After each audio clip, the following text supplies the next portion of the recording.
1580 AM. Warning, you are about to listen to the greatest radio show ever. And due to contractual obligations and to shield our airwaves corporate licensees from any semblance of liability, responsibility, and gullibility, we must tell you the views represented on this show are not necessarily those of this station or its management. This radio show contains differing points of view on current political topics, and due to the nature of its contents, it should be heard by everyone. Thank you for listening. Now live from the heart of liberal Wisconsin, where the political party is just beginning, welcome to the Devil's Advocate Show. Best friends proving it's never personal, only politics. Please allow me to introduce myself. Now here are your hosts, Dom and Crute. Welcome to the Devil's Advocates Radio Show. Happy Monday to you, my little buddy. Forgot what day it was for a second, Rudy. Happy Monday to you, my dear friend Brian. Good to see you both. Well, I know what day of the week it is, buddy, but the theme of this big show, the lead, if you will, I was thinking about putting her out there at the beginning, but yeah, I'll save it for right now. Right now, here it is. Let's fire the first shot on the war on Christmas. Oh, I am in. The war on Christmas begins now. Buddy, how do atheists even celebrate Christmas? How do you celebrate? Well, I mean, other than the Advent German beer calendar. Some animal sacrifice, some orgies. It's just the good old fashioned. I'm an old fashioned kind of guy. What can I say? No, man, I got the Christmas tree. I mean, I grew up in a Christian household, right? So you get the tree. So I got the tree. We got the fake tree. And unfortunately, this year we won't be getting, the families together. Come on, man. Fake trees not next to godliness. I grew up in a pagan household, so I have a tree too. I don't know if you guys know this, but Jesus loves you less if you get a fake tree. Oh, really? You got to kill a real pine. then Jesus knows. You don't really believe if it's not a real pine. Listen, I can appreciate the scent, but no, don't care that much. Kids are older now. Not a big deal. Less effort for Steph and I. That's great. I'm all about it. But actually, after getting up in the morning and having some coffee and some nuptials, perhaps some food. You're getting married before breakfast? Perhaps a day of video gaming, man. I'm a big fan of picking myself up a couple of video games and, playing vids all day. Like Call of Duty, like single. Sure. Assassin's Creed, Call of Duty. Who knows? Maybe Santa's going to bring me an Oculus this year. I don't know. We'll see what happens.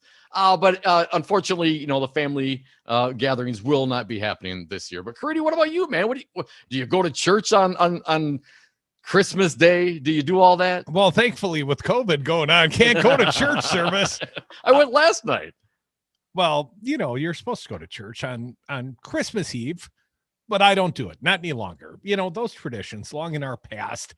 And I guess that makes me a little less Christ-like around these holidays, Dom. But it's devolved really into just a consumer holiday. There's very little Christ in Christmas unless you're a Wisconsin Republican. Then it's all about freedom to put a Christmas, don't ever call it a holiday tree at the Wisconsin State Capitol Rotunda. Did you hear they did that over the weekend? Can you even believe it? The battle begins. It has. They have fired the first shot heard around the world. A couple of Republicans, denying? Going against the permitting process, protesting, if you would.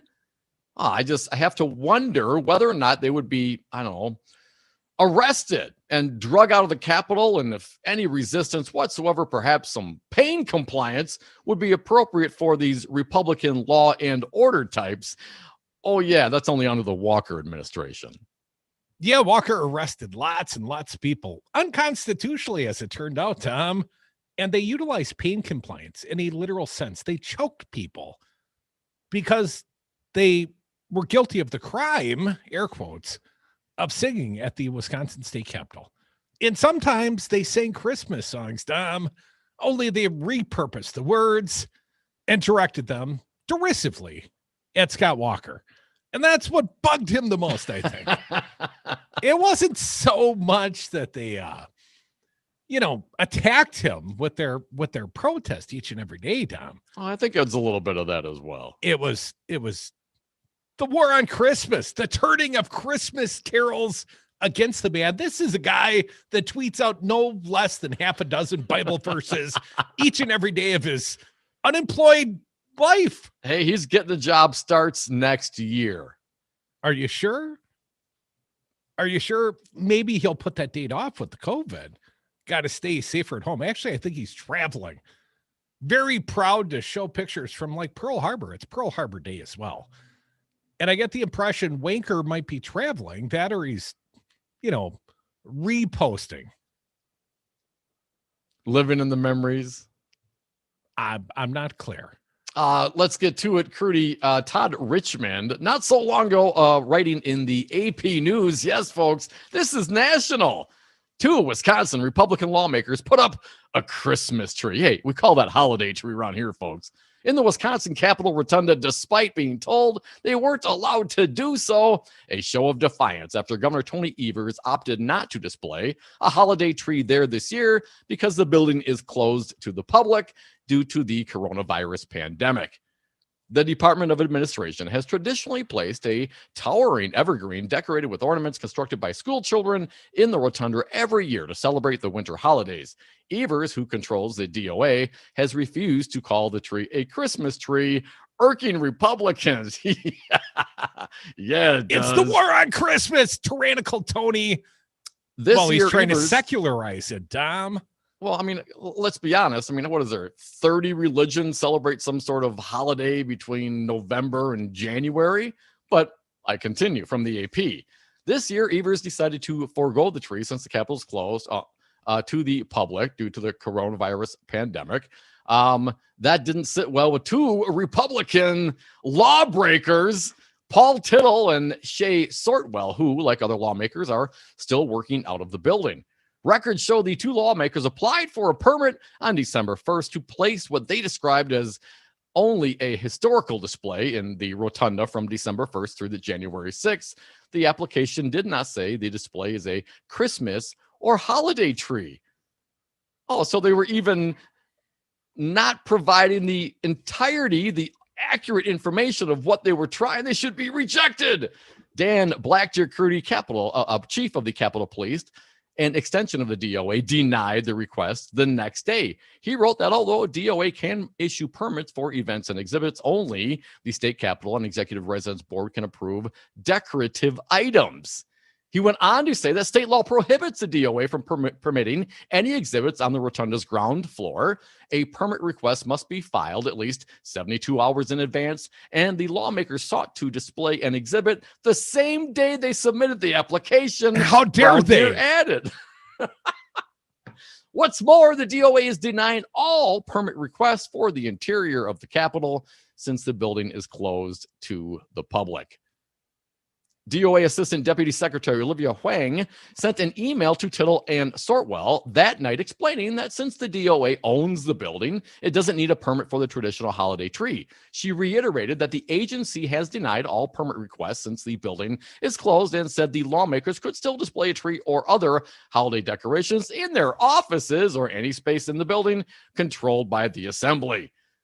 The lawmakers put up a tree in the rotunda anyway on December 1st before they received a decision on the permit from the DOA. Oh, man, tackle those lawbreakers.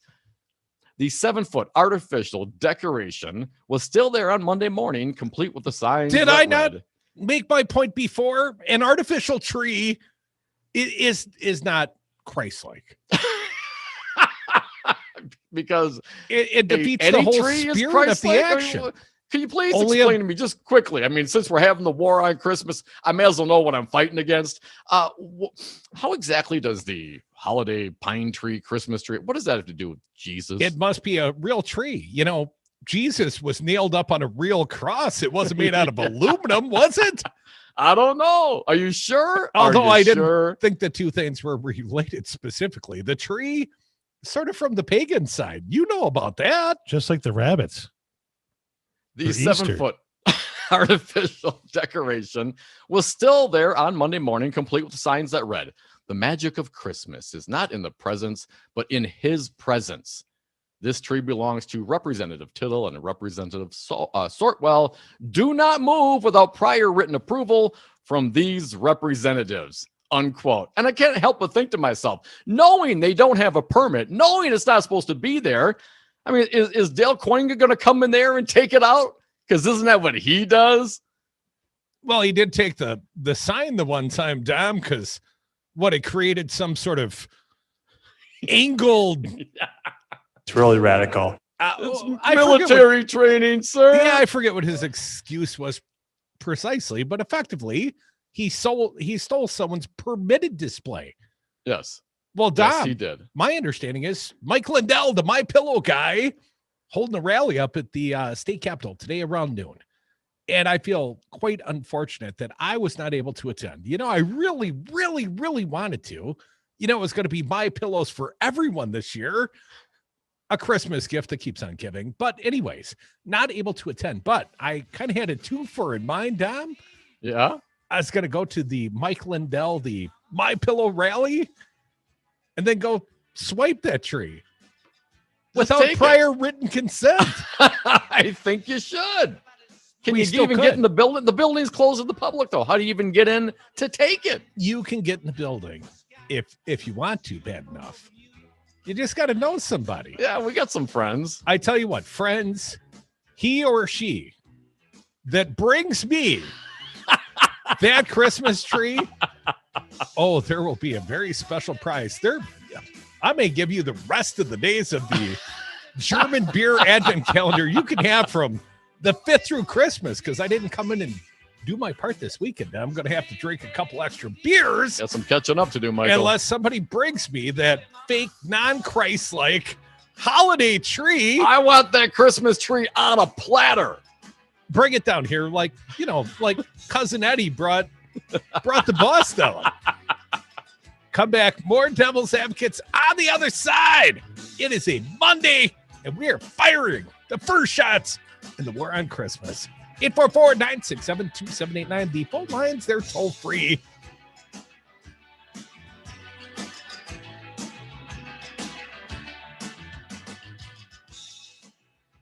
Who gives a about Christmas stuff and decorations? If I can take on 100,000 protesters, I can do the same across the world. In our world, you were either a bully, a toady, or one of the nameless rabble of victims. Please move your groups outside or disperse immediately. If you do not, each participant is subject to arrest. Hallelujah! Holy shit! Hey, Rocker, I heard you have a rye whiskey. I do, Jimmy. Rocker Rye Whiskey. The mash is a high rye with a touch of malted barley that makes it yummy. And Rocker Rye Whiskey is dedicated to the Madison music scene? It sure is, Jimmy. You can read the story on the back of the bottle at any of these fine locations. Star Liquor, Woodman's, Trixie's Liquor, Vic Pierce, Miller & Sons in Verona, Steve's Liquor, Total Wine, and enjoy Rocker Rye Whiskey at the Lazy Oaf Lounge and Sal's Dark Horse. Find out more at rockervodka.com. Hi, this is Dom from the Devil's Advocates, inviting you to join us on Patreon.com. Patreon allows for our audience to access exclusive programming not available anywhere else and gives you the ability to directly support the greatest radio show ever. History's patrons have supported the works of Michelangelo, Leonardo da Vinci, Monet, and now with your support, the Devil's Advocates. So please go to Patreon.com and search the Devil's Advocates to pick your subscription. That's Patreon.com and the Devil's Advocates, the greatest radio show ever. If you believe we the people need an ongoing voice on the radio airwaves, there's never been a more important time to partner with us and support Devil Radio. Small businesses are suffering and our sponsors are already doing what they can. We need your help. This is your station. These are your airwaves, but they're not free. Please give if you're able at GoFundMe, Keep Resistance Radio in Wisconsin, or click the Support the Station tab at devilradio927.com. Give now and I pledge you will never hear Christmas music on Devil Radio.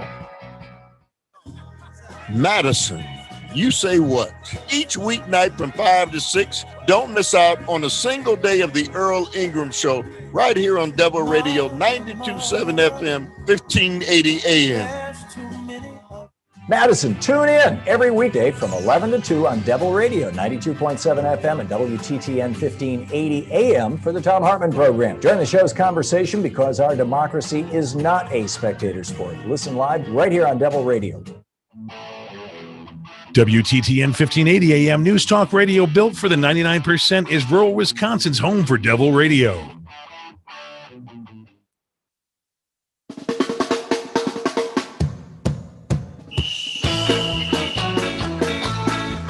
Grass-fed, locally raised, 100% organic. Dom and Cruz are the Devil's Advocates. You sure? Bears fan throwing insults in our And we are back. Thank you for listening to the Devil's Advocates radio show. Happy Monday to us all. You can join us on the phones at 844-967-2789. Rudy, got to tell you, I probably had one of my laziest days of the year yesterday. Got to watch my Lions beat up on the Bears and then had to watch the Packer game after that. Lots of football in my life yesterday, and it was a glorious victory for my Detroit Lions against the hapless Bears. A Christmas miracle of sorts. It was, man. It was so much fun. And to all my Bears friends out there, suck it, Lions. They roar. Well, let's not go that far. But the Bears do suck. And, you know, that is a truism that always seems to warm my cockles at the holiday time. Dominic, do you know who's coming on the show tomorrow? No, who's coming tomorrow? The real Santa Claus. The real Santa? I know Santa him. is coming on the airwaves tomorrow about 4:30 p.m. And I mean, this is the real Santa. This ain't that fake Santa you were taking a picture with the other day on the streets of Milwaukee. What are you talking about? Oh my God! It's the real Santa. He's got the hair, he's got the beard, he's got the belly. He's the real Santa. He's going to join us on the airwaves tomorrow about 4:30, and he could join your children in their home virtually through a Zoom conference. Nice. It's sort of a neat service. We'll talk to Santa all about it, and I'll try to, ply him with beers and get off the naughty list. I don't think you have that many beers, Michael. It may take a few. He's been bringing me clean coal for years and years, Tom. A little bit more here. The war on Christmas happening at the Wisconsin State Capitol. And I don't know. I think I just saw something from Kuchka. Apparently a little butthurt about the Bears lost. Yeah, that'll happen. Here he can take some solace in the fact that Marquette beat the Badgers on a final second tip on Friday night. And that was a galling loss. The loss on Saturday, also somewhat galling. Not a great Badger weekend. Congratulations to the Marquette team. Just not you, Kuchka. You didn't score any baskets. Anyways, Kuchka, the Bears still suck. The article at the AP News, Todd Richman and the Republican lawmakers Sortwell and Tittle, well, they want to give people a symbol of hope, Dom. They believe they don't need a permit since the traditional tree has never required one. He refused to accept Huang's explanation that the traditional tree doesn't need a permit because the DOA owns the building. The people of Wisconsin own the building, not the Department of Administration. Really? Sortwell said the tree has never needed permit until now. All Evers needs to do is let this stand as our choice. Us two guys. We're two guys now. We've got choices too, right?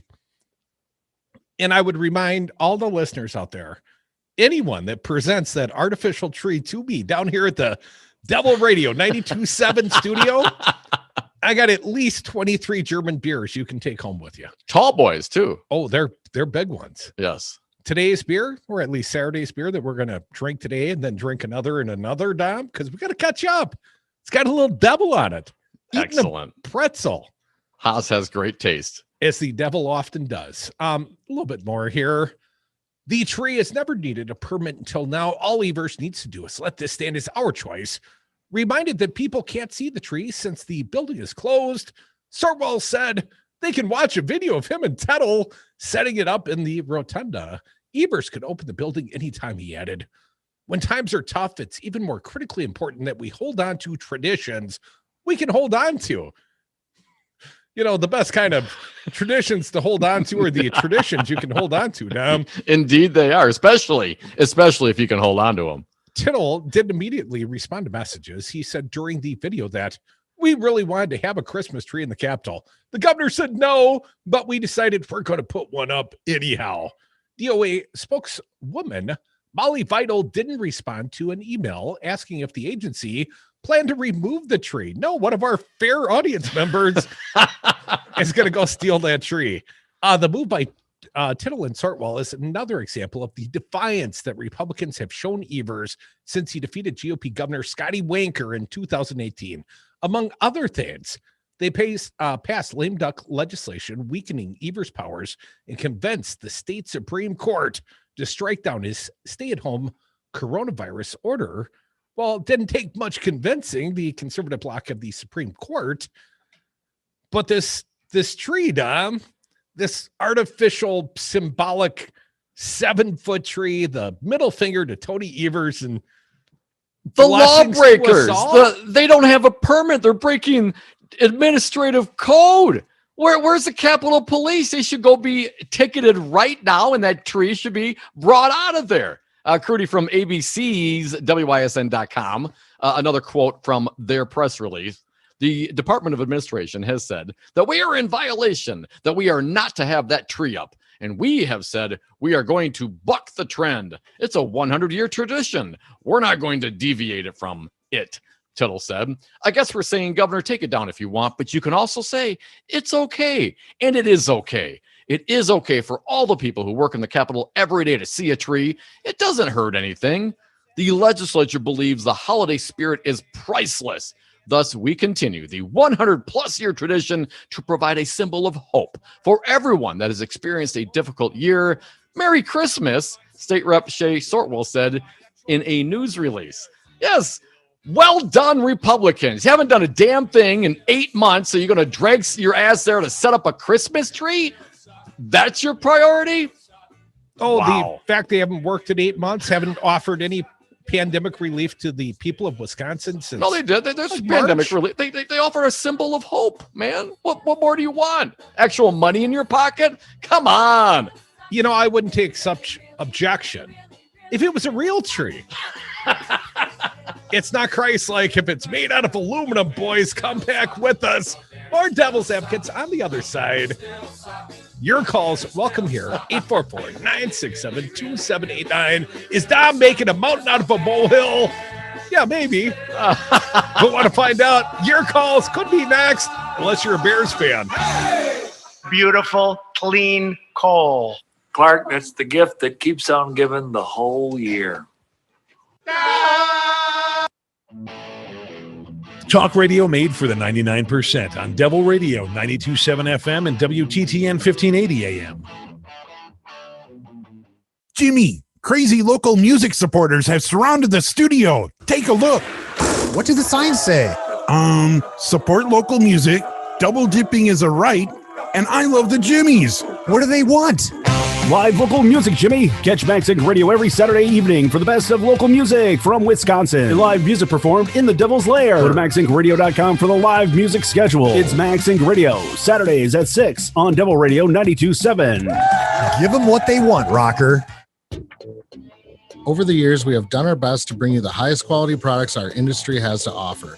And we are very excited to bring you a new location just east of the Capitol at 951 Williamson Street. Now with 3 locations, there's an Ignite Glass and Gifts near you, no matter which side of town you're on.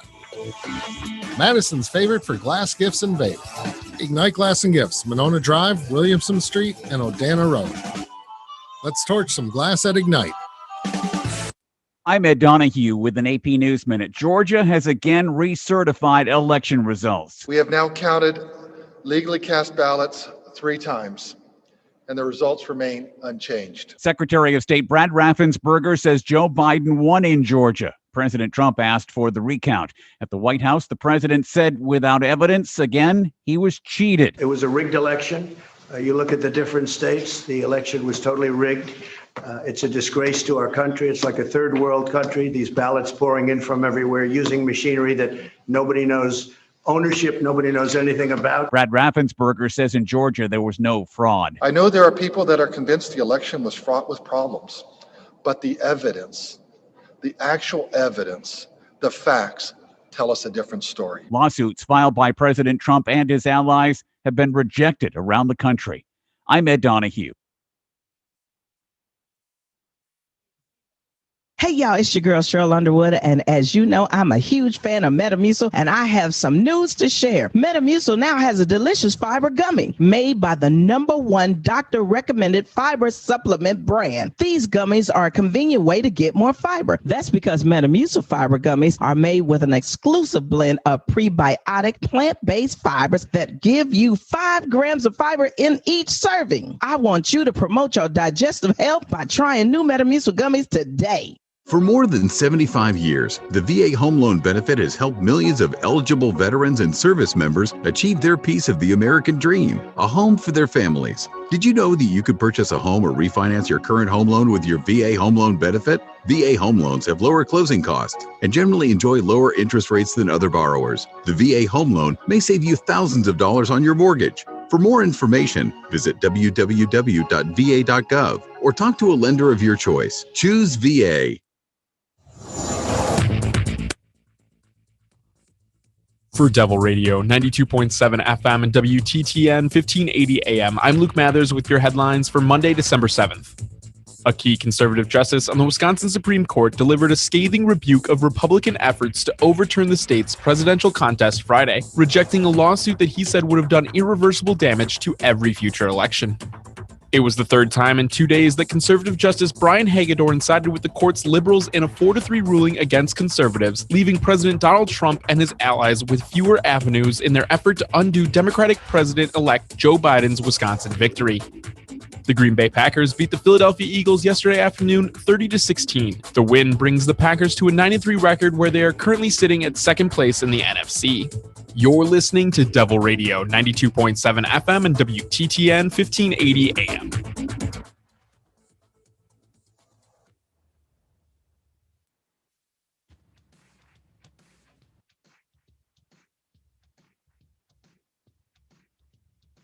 Bring it? Oh, it's already been brought in. Tom and Krutz are the Devil's Advocates. Welcome back to the Devil's Advocates radio show. Happy Monday to us all. Starting a war on Christmas, aren't you, Dom? Come on, man. I'm just responding to the first shot that was already fired, looking for a little consistency. I mean, last time, Rudy, we talked about, ironically enough, before this happened, before these Republicans were denied their permit and went forth with their protest anyway. Of course, we talked about all the arrests of the Capitals for the people singing and exercising their free speech back then without a permit for an unconstitutional administrative order. This is not, as far as I understand, I'm not clear that this is an unconstitutional administrative code created in the last month by Governor Tony Evers in order to, stop these Republicans from their protests. This is just how it is, and they're going against it. And this is the law. I mean, it is the plain hypocrisy. And apparently, because it's got something to do with them as religion, put up a cross then if it's got something to do with religion. Otherwise, it's just a holiday tree. And if you can't, you're not supposed to have one because you don't have the permit. What kind of privilege do you think you have? My goodness, you applied for it the same day you put it up. I mean, give me a break. This thing breaks down at every single level, the hypocrisy. And I know, honestly, I don't want Tony Evers going in there and, busting chops. It's not really that big a deal to have the tree up. It's the principle of this whole issue, not of the holiday tree or the Christmas tree, but how the Republicans reacted to individual citizens exercising their rights back then, years ago, by cracking heads. Didn't even get a lot of sympathy from the Democrats, if I recall, Dom. I think you're right on that. The Solidarity sing-along participants didn't get a lot of love from anyone except for us. We gave them as much love as we could because once we got arrested, kind of felt like we were part of that, that uprising, Dom. Here's a thought. I think you would be far more offended if they did put a cross up. And I don't mean burning on someone's front yard, I wouldn't put it beyond a few of the Republicans in this state, but I'm talking about at the state capitol, a big ass 7-foot cross in the rotunda. Would you take more issue to the rotunda cross or the tree, Dom? You got one of the fake trees in your own house, but no 7-foot cross, I suspect. No. I guess as a practical matter, sure. I would think a cross like that put up, I would have more issue with. But at the same time, again, there's lots you can go to the Capitol, present what you want to do, and they will give you a permit to put all sorts of things up. The Freedom from Religion Foundation put some things up a while back. A Festivus poll. The Festivus poll was put up. I'm a big fan of that. So if someone in that regard, if someone wants to do it on the other levels with all the other things that people are putting out there, sure, knock yourself out. But if they were to put a cross in the middle in the rotunda on the main floor to replace that tree, yeah, I'd probably have a little issue with that. What if Tony had just said, okay, put up a tree? Talking about Evers, the governor.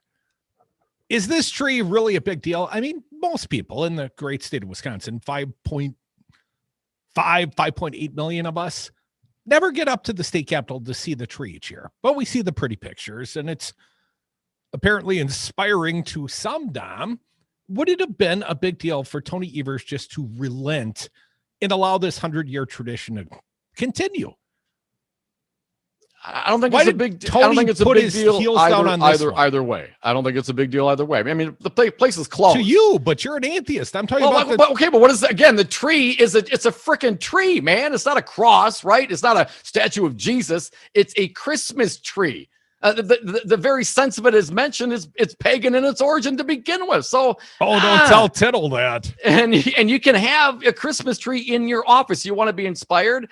Listen, is it really a big deal? Well, other than the fact that if they went through the traditional way, you're going to have kids make up ornaments for it. You're going to have people there to stack. I mean, lots of people. And I don't know, from a social distancing standpoint and from the pandemic prevention of continued infection spread, maybe. I saw the pictures you put up, these two Republican lawmakers, or three of them, I guess. There are four of them, actually. Yeah, there are four. And then I get a little screenshot off of their YouTube. They're very, very proud about breaking administrative code violations. And then you compared and contrasted that with the pain compliance type arrest happening in the Capitol. I believe it was the third week of August of 2013. And, the state capitol officer seemingly taking some glee or bearing down, driving a knuckle behind the ear while choking a Wisconsin citizen who was, guilty of protesting at the state capitol. Of exercising their constitutional rights. Yeah, apparently. Similar fashion, a nonviolent protest until the cops made it violent. So I get the whole compare and contrast. Well, let's not also forget, those are four white guys sitting up there doing that, and they were doing the pain compliance on one of the Terrell brothers, who was not a white guy. I didn't see any pain compliance back in 2013 when they were arresting people. The white people got handcuffs. The black people got pain compliance. And it was the Terrell brothers. But even think about our veteran friend, then Will Williams, dropped down the concrete stairs, down the granite stairs. Why was it only black people got injured and harmed? In my understanding, Will won his own federal settlement with the Department of Administration after the fact. Here's a little cash. I hope we didn't break anything when we dropped you down the stairs. And again, it needs to be reiterated over and over again that this was all unconstitutional, thanks to your lawsuit, Rudy. This was all a scam. This was all nothing more than a governor who didn't like to be insulted every single day. Well, too bad. You're the governor. If you don't like it, you could have resigned Scott Walker. But what they forced through an unconstitutional administrative code in order to keep people from exercising their First Amendment rights. That in and of itself is outrageous, let alone the abuse that people took and what the extra abuse that people of color took. Now, I compare and contrast that to right now. Well, where were the Republicans then? They were all upset about these violations and you got to pull a permit. This is ridiculous. This is going to be anarchy. But now it's them and it's, religious. Well, now it's all okay. I didn't even see a lot of religious context. It was more just defiance. Right? Just a little defiance. Screw you, Tony Evers. That's what I'm pretty sure something about his presence or his presence, right? Present versus presence. I mean, it's definitely religious, dude. I mean, there is a religious overtone to it without question. Now, it's a tree, it's not a cross, so I'll give him that. But that's the whole point. It's his season, right? Keep Christ in Christmas, Rudy, not the X in Xmas. 844-967-2789. Keeping our audience as participants in this big show. Start with Joe from Madison. Joe, welcome. What do you got for us today? Hey, Joe. Well, once again, one of these incidents where you just think Wisconsin has jumped the shark. We are spending time and effort, the legislators, on decorating a tree in a closed building, right? A tree in a building that's closed to the public because of the pandemic. So when our legislators said when times are tough, this is what they're going to work on. How about some relief for all these businesses across the state that are going through hellish times because of the pandemic? Could you go into a little bit what we have in terms of a budget surplus that we could spend if they could ever sit down with the governor and the Senate that now refuses to meet until January 3, 4, 5 maybe till they'll get back together again? Just expound on that a little bit, and then I just have one last comment to make. My understanding is there is a surplus, right? I had seen that there was an unexpected surplus of like $1.2 billion in the current budgetary cycle. Now, they were expecting a surplus. The markets have been pretty good. Tax collections have been strong. And despite the fact we're in the midst of a pandemic, there is a quote unquote surplus. But I've also seen a new reporting out this morning, Joe, that there is a anticipated structural deficit.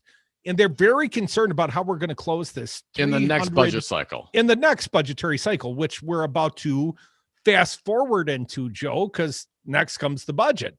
And State of the State address, the virtual kind, Tony Evers will drop in January. So the budget will be the next big fight in how we close this gap. And I believe Jason Stein, formerly with the Journal Sentinel, is now over at a budgetary policy center. And his comment in the paper at his former employer at the Journal Sentinel this morning said, here's the problem. For the former budgetary cycles, it's all been Republican control. So whether or not we like the priorities that they've identified for cuts or whatever the case may be, freezing tuition, et cetera, they only had to bring one party together on that. And they've had significant, really big budgetary deficits, especially back in the early part coming out of the last recession. But here's the problem, Joe. The split governance in the state of Wisconsin, these Republicans, I mean, all they care about is shielding corporations from liability. If you force your meat processing employees to stand shoulder to shoulder in the midst of a pandemic, don't properly inform them or give them the resources to keep themselves safe, well, you should have a shield from that because, a lot of people could die and in fact have died. In terms of bailing out the working class here in the state of Wisconsin, Joe, or the economy or small businesses, Republicans under their new leadership on the Senate side, despite the fact that Robin Vos has laid out a proposition that's very anti-Tony Evers, the Republicans have said, we don't even want to bother coming back and dealing with this until next year. Very busy, washing their hair. And putting up Christmas trees, Joe. And of course, the committee that has the greatest amount of control over the budget is the Republican-controlled Joint Finance Committee. And it's 12 Republicans to 4 Democrats. But at least there are 2 new Republicans in charge. Nygren effectively retired on very little notice last week, just a month after winning re-election.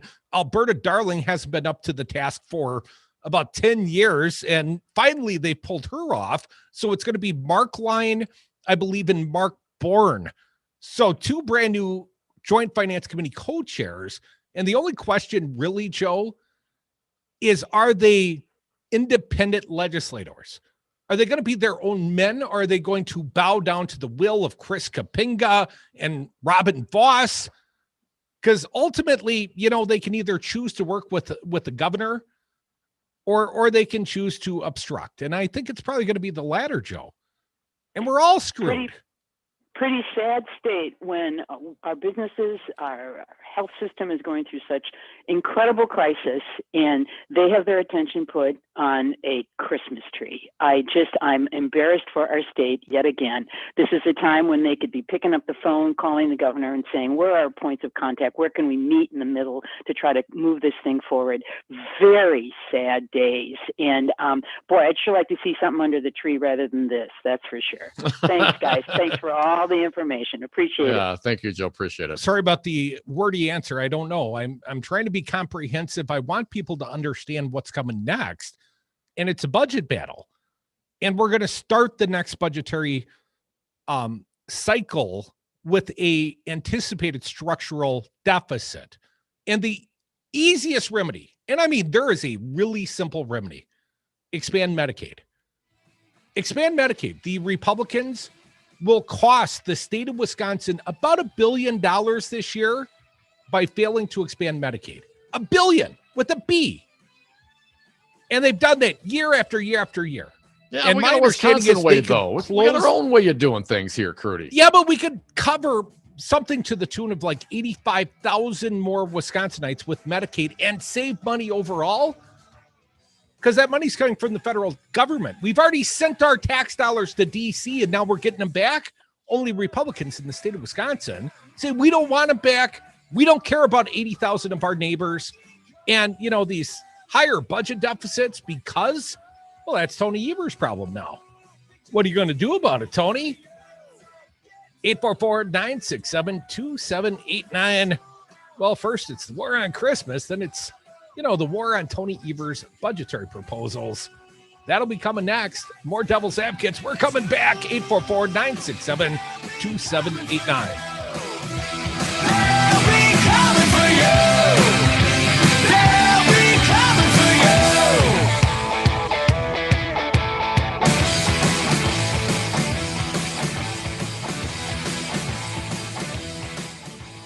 We really don't know if I have the authority to do that. I triple dog dare you. Holy mackerel. There are everyday actions to help prevent the spread of respiratory diseases. Wash your hands. Avoid close contact with people who are sick. Avoid touching your eyes, nose, and mouth. Stay home when you are sick. Cover your cough or sneeze. Clean and disinfect frequently touched objects with household cleaning spray. For more information, visit cdc.gov/COVID-19. This message brought to you by the National Association of Broadcasters and this station. This is Tony with Quality CBD. We are located on Willie Street across from the co-op. At Quality CBD, we are vertically integrated. From soil to oil and seed to sale, we grow, extract, manufacture, and distribute quality CBD oil. We also have contact-free delivery options at qualitycbd.org. Quality CBD. Legal, local, legit. This is Pat Slattery of Slattery's Automotive Service in Verona. Established in 1973, I've been servicing and repairing cars in the Madison community for nearly 50 years. You can trust me to tell you what your car really needs and fix it right the first time. Give me a call at 608-848-6123 to schedule an appointment today. Slattery's Automotive Service, your trusted choice for local service and repairs for all your automotive needs. The Devil's Advocates. There are lots of people that haven't made up their mind on this race, and you think, how could that be? No, there are. There are a lot of people that could still make a decision all the way on election day down. Undecided voters are the biggest idiots on the planet. Try giving short, simple answers. Like you'll go person, woman, man, camera, TV. Yosemites. Because freedom. Here's how you get them. If they bring a beer, you bring an old-fashioned. If they bring cheese curds, you bring a casserole. That's how you make friends. That's the Wisconsin way. That's Devil Radio.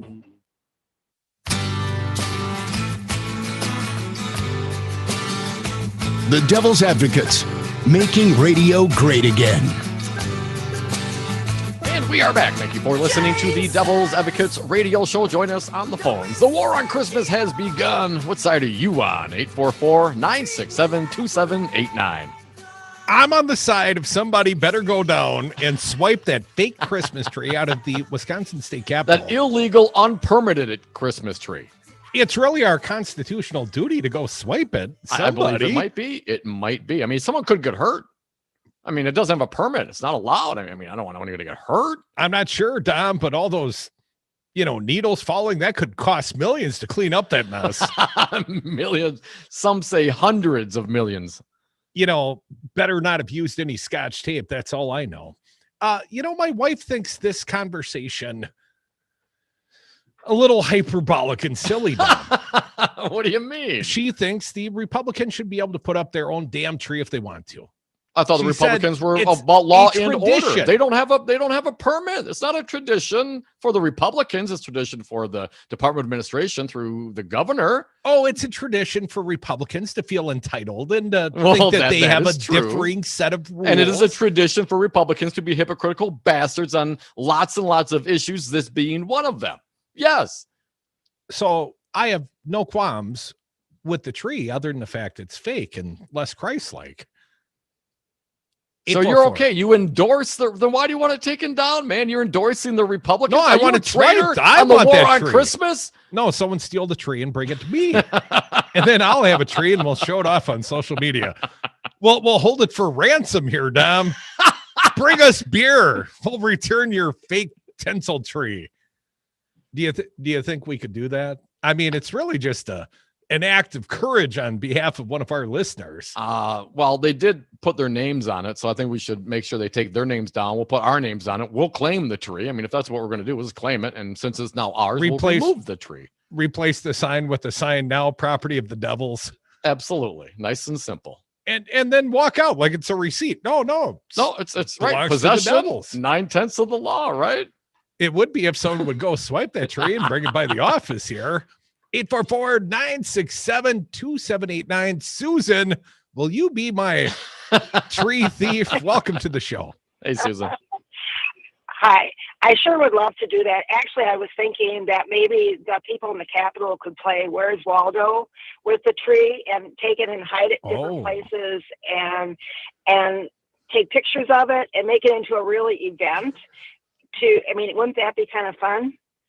Well, yeah, except there's only like 30 Democratic lawmakers. They'd find that tree eventually. Right, but they could place it. I have 3 points why I called today. One was that I was just thinking it'd be kind of fun to play Where's Waldo with it. And that would make, at least they have to get out of their desks and walk around the Capitol, right? Well, that depends on whether they show up at all. I think they only show up so they can claim per diem, Susan. I guess so. And my second point is you're talking about the budget. Well, actually, I have called and tried to get the legislature to Robin Bust, for example, to bring the 7 homeless bills that have been funded, but they wouldn't bring them to the floor for a vote because he wanted all Republicans to vote on it. So that is from the last budget. So there are 7 bills that are there. There are funding programs for the homeless that have not been done because we have people in the Capitol who choose not to do their job, as you've mentioned many times on this show. So I was bringing that little scenario out for you because what's going to happen to that money? Are they going to throw it back in the general fund? Because they are bills that were passed and they were passed by the Assembly, and the Senate, but they didn't go to the Finance Committee for a vote. So anyway, that's one problem. My third point here today is, I know we make a lot of jokes about Christmas and everything, but I would really appreciate it if you could put out on your show a couple times that they're going to be executing a gentleman on Thursday who's been talking about our federal government, Susan, under Trump. Yes, it is. Yes. And I'd like everybody who listens to this show to call the Justice Department's office and at least leave a message saying that they would really rather not do this, not to have them do any more murders on our dime. And the number for that would be 202-353-1555. And really, I'd like as many people as possible to call between now and Thursday because he's one of 4 more. There'll be 4 other executions done before the 20th of January. The other, and Susan, thank you for bringing that to our attention and to our audience's attention. I'm not sure why Donald Trump, other than the fact that predominantly these are black men and a woman that he wants to see killed before he leaves office. And he's put out there firing squad and gas chamber and a couple other different, old school remedies, let's just say. Guillotine, I think, was mentioned by the Trump administration. And let's consider this is the same. What about draw and quartering? I mean, if we're going to really do it, let's get to it. Well, this is the same president that's now handing out pardons like they're going out of business, right? Especially probably to his own kids. The one other thought I had, sort of dovetail Susan, maybe Tony Evers could consider sending some of Wisconsin's incarcerated home for the holidays. Because the COVID levels in our prison system here in the state of Wisconsin, I've seen prisoners quoted. And no doubt they were guilty of something. They're paying their debt to society. But there's not a lot of people in the state of Wisconsin on death row. And when you allow some of these older prisoners, these nonviolent prisoners, to sit there and deal with the consequences of COVID in a prison cell without proper medical care, probably without the ability, the freedom to self-isolate, create any sort of quarantine. We've got hundreds of people that have COVID in the prison system. And Tony Evers at least could send some of these people home for Christmas for 45 days for some period of time to allow the curve to flatten. It shouldn't be a death sentence. 844-967-2789. Callers, be patient. We'll get to you after the top of the hour break. I guess speaking of COVID, and thanks for the call, Susan. Again, the DOJ, 202-353-1555. The COVID numbers out of the state of Wisconsin for today: 2,155 infections out of 7,906 tests. That's a 27% plus infection rate. We had 19 deaths reported and another 70 hospitalized. I would imagine those numbers will go up tomorrow and Wednesday as we come off the weekend. Dominic, we got a big show ahead. Adam Jarchow, a former Republican state rep. He's still a Republican, former state rep, currently a practicing attorney. He's going to join us in the happy hour, and we're going to catch up with one of our fine sponsors, Chad Spate from Chad's Design Build. All of that happening in the 4 o'clock hour, but more of your calls coming back next hour 2. 844-96 party. It's a political party, but only when you join us on the phones.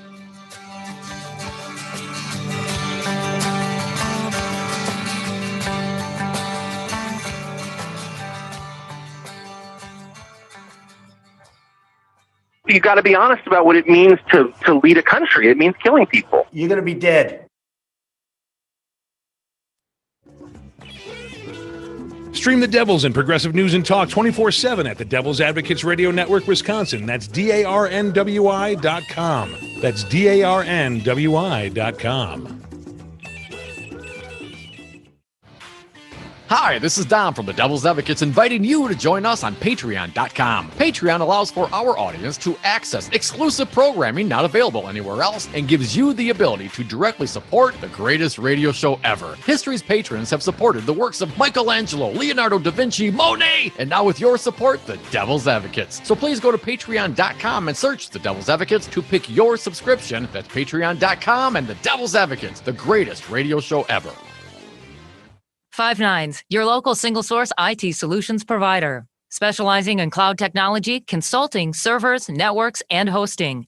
We manage your IT so you can focus on running your business. Enjoy technology. Enjoy five9s.com. You are listening to WTTN 1580 AM Columbus and W224EG 92.7 FM Madison. Always streaming at Talk 92.7 FM. AP News. I'm Ed Donahue. Coronavirus cases are spiking in California and elsewhere. Most of California is now back under strict coronavirus rules. Dr. Mark Galley is the state's health secretary. We know that these various restrictions are a hardship for people.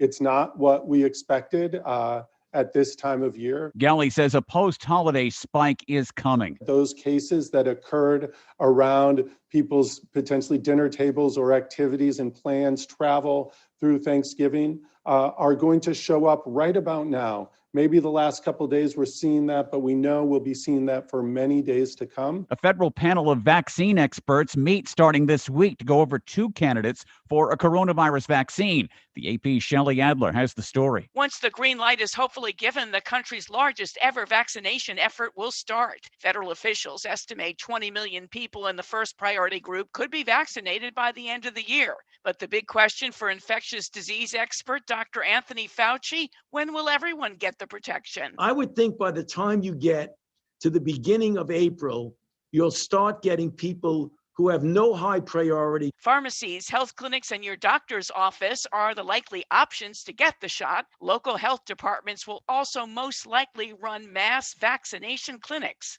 I'm Shelley Adler. Georgia's Secretary of State has recertified the election results there. Joe Biden is still the winner. At the White House, President Trump said again, without evidence, the election was rigged. It's a disgrace to our country. It's like a third world country. These ballots pouring in from everywhere using machinery that nobody knows. Georgia's Secretary of State Brad Raffensperger says the lies need to stop. Integrity matters. Truth matters. Utility workers restored power to more than 150,000 homes and businesses in Maine following a severe winter storm. This is AP News. Hey, y'all, it's your girl, Cheryl Underwood, and as you know, I'm a huge fan of Metamucil, and I have some news to share. Metamucil now has a delicious fiber gummy made by the #1 doctor-recommended fiber supplement brand. These gummies are a convenient way to get more fiber. That's because Metamucil fiber gummies are made with an exclusive blend of prebiotic plant-based fibers that give you 5 grams of fiber in each serving. I want you to promote your digestive health by trying new Metamucil gummies today. Diabetes, high blood pressure, anxiety meds, everyone's on them. If you're a 50-year-old male, maybe a bit beefy, or even with type 2 diabetes, $1 million of term insurance may only cost you about $200 a month. Affordable term life insurance is out there. Call Term Provider and speak with Big Lou at 800-481-1458, 800-481-1458, or visit biglou.com. Remember, Big Lou's like you. He's on meds too. Do you know the Devil's Advocate started as a podcast, just 2 buddies talking into an iPad because we thought we had something to say. Do you have something to say? Let Devil Radio guide you. Launch your own broadcast quality podcast. Utilize our studios and staff, our hosting platform, and we will even promote your podcast on Devil Radio. Monthly packages start at just $295. Devil Radio's podcast platform to launch immediately after the election. Call today to learn more. 608-819-TALK. When you need an attorney, trust the voice of experience, the only choice. Lawton and Cates. I chose Lawton and Cates because I was looking for a team of lawyers that had case law studies. I'm very pleased with the outcome. The Lawton and Cates attorneys have done an excellent job in protecting my interests. If your life is disrupted by an injury or other legal dispute, trust the voice of experience. Call the attorneys at Lawton and Cates, 282-6200, 282-6200. Stream the Devils and Progressive News and Talk 24/7 at the Devil's Advocates Radio Network, Wisconsin. That's DARNWI.com. That's DARNWI.com.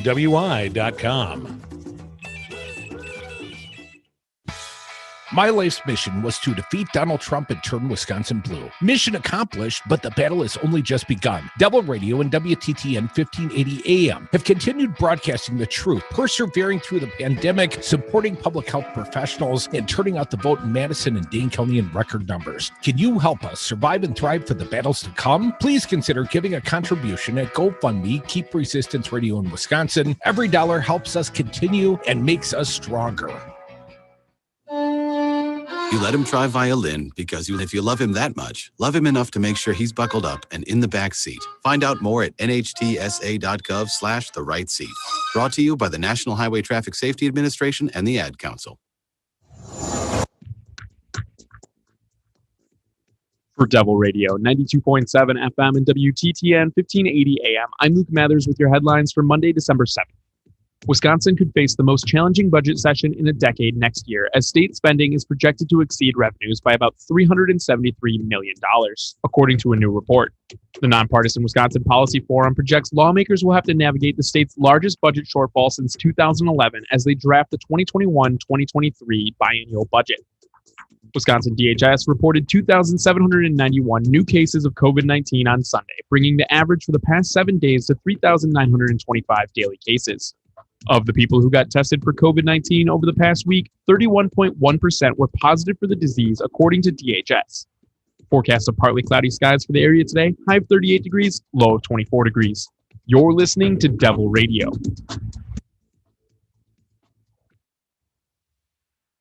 Warning, you are about to listen to the greatest radio show ever. And due to contractual obligations and to shield our airwaves' corporate licensees from any semblance of liability, responsibility, and gullibility, we must tell you the views represented on this show are not necessarily those of this station or its management. This radio show contains differing points of view on current political topics, and due to the nature of its contents, it should be heard by everyone. Thank you for listening. Now live from the heart of liberal Wisconsin, where the political party is just beginning, welcome to the Devil's Advocate Show. Best friends proving it's never personal, only politics. Please allow me to introduce myself. Now here are your hosts, Dom and Crute. Welcome back. Hour 2 of the Monday edition of the Devil's Advocates Radio Show. And Dominic, I've got a headline I'd like to lead hour 2 with. Found it over at one of my favorite sources, the Raw story, Jenna Ellis. Now, this is probably the Trump team's new lead attorney. And what about Rudy, you may ask? Well, this year, Rudy decided he's giving everyone COVID for Christmas. Hey, congratulations. Rudy, sort of a COVID super spreader event in his own regard, apparently has tested positive and is at Georgetown University Hospital in D.C. And that puts Jenna Ellis out there in the hot seat, Dom. She's the lead attorney for all of Trump's remaining campaign lawsuits. No, I've all seen, meritorious, each and every one. My understanding, Mark Elias tweeted out that Trump is now 1 in 48. 1 and 48 in his lawsuits. Well, Dominic, they're just not praying on it hard enough. Jenna Ellis says Jesus wants her to overturn the election. Oh, I'm doing the right thing for God. Oh, no. What? Journalist David Edwards reports Jenna Ellis, an attorney for President Donald Trump, on Monday explained she had religious reasons for trying to overturn the results of the 2020 election. During an interview on Foxy Business, Ellis was asked how she maintains a positive attitude amid setbacks in court and Rudy Giuliani's COVID-19 diagnosis. Here's a quote, my life is in service and honor to the Lord Jesus Christ. And so whatever anybody else says really doesn't bother me. I hope that I can be a light and inspiration to everyone else, that no matter what anyone else says about you, it's all about you who are as a person and made in the image of God and in Christ. All the criticism rolls off. That means. What does it mean? Like water off a duck's back, because she's protected by the blood of Christ. Oh, okay. A little bit more here. Again, from Trump's lead attorney, her quote. And that's ultimately, at the end of the day, as long as I know that I'm pursuing truth, and I'm doing the right thing for God and my country, and that's all that matters. So that's what gives me my optimism and my hope. I don't know if you know this, but by that logic, God wanted Donald Trump to lose. And God wanted Rudy Giuliani to contract the COVID-19. And God wants Jenna Ellis to what? lose more cases. Like this is just ridiculous. And come on, this is how I mean, just think about how this sounds once. I mean, if it was, you Christian conservatives who take such issue with guys like me, laughing at you when in these kinds of cases, how would you be freaking out right now if that was some, Muslim lawmaker or a Muslim attorney saying, well, I want to overturn the will of the American people because Allah wants it. Assalamu alaikum, my brother. You know what I'm saying? I mean, they'd be just beside themselves. But because now it's a religion that they're comfortable with, well, then that makes total sense. I mean, it's fascism. It's fascism. And I don't care if you wrap it up in your religion, it's still fascist. You're not seeking truth. You are seeking to overturn the will of the American people. That's what you are seeking. You are seeking deceit through fraud. God's plan, Tom. God's plan. Yeah, what's God's plan for you, Michael? Well, God's had many plans for me. Yeah. He told me in retrospect, during deep prayer, maybe you shouldn't have gone into radio. Kind of, wasting your life and all that kind of stuff, Tom. But I enjoy your company, so let's keep moving down the phones at 844- 967-2789. I believe who's next, Tom? Mark from the SAC. You have been the most patient. You are next. Welcome, sir. What do you got for us today? Hey, Mark. Hey guys. And it seems to me that the little four Republicans that are making such a demonstrative display of the Christmas tree are kind of like the hypocrites that Jesus actually warned us against, that making a loud and boisterous display of just how holy they are. And that's one of the things that, according to the Bible, Jesus warned us against. I mean, that.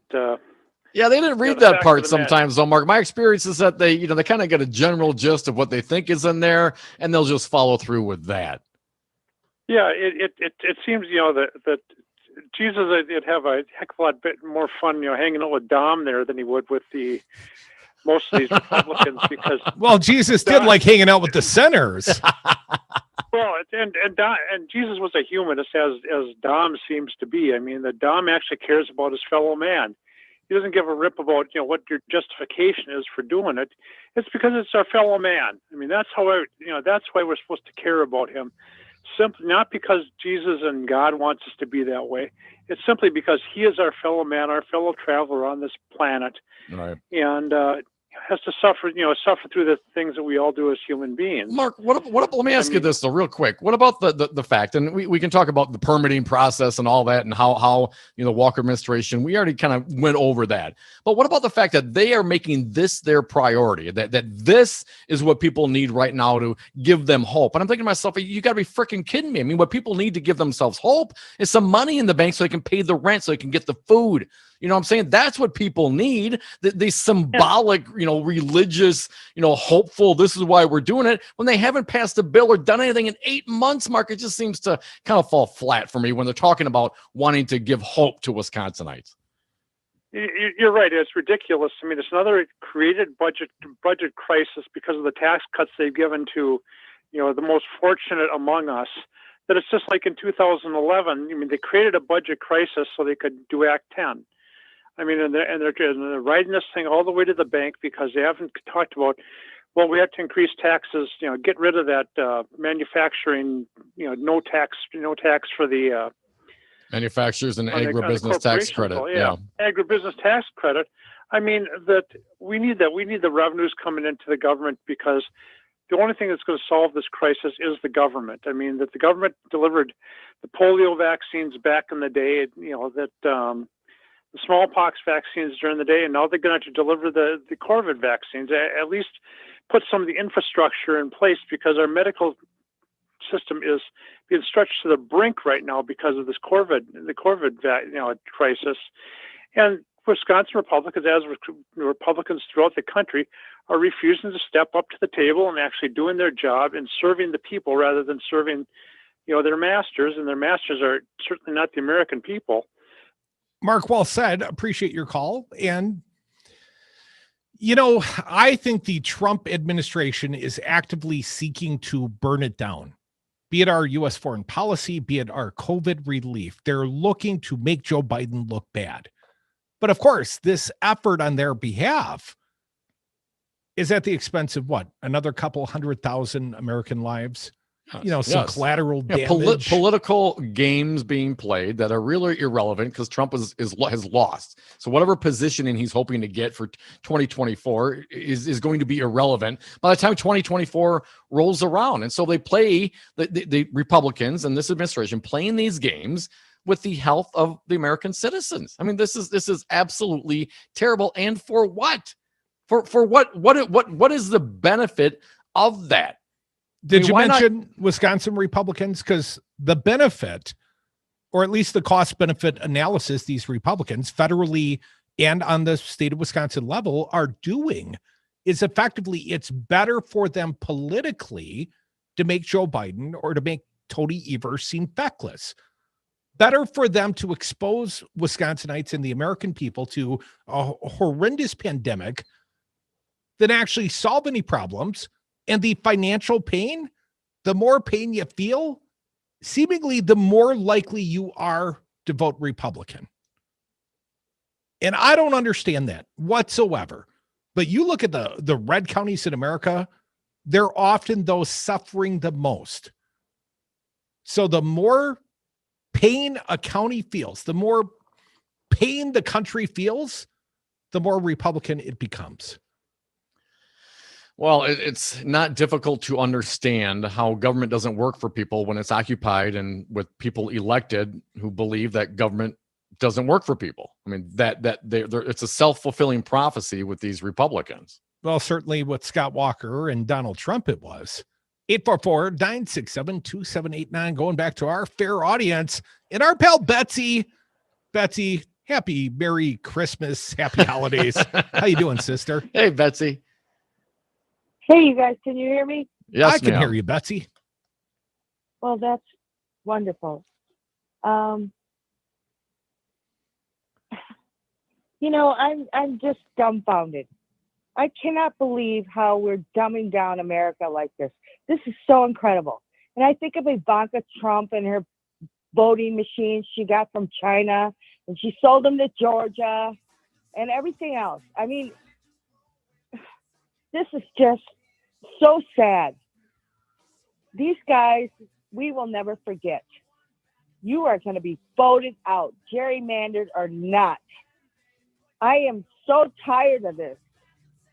And I'm sick that, Trump has this little firing squad going after people in the federal system and executing them. This man is no man of God. He's freaking evil. When will you evangelicals wake up? Betsy, sorry to cut you short there. Going to a break. I don't think the evangelicals will wake up. I think they're in. They're all in. God's will, unless Trump loses. And then God strike all the Democrats down. They're bastard people. Come back with us. We are the Devil's Advocates. Hardly ever bastard people. Hardly.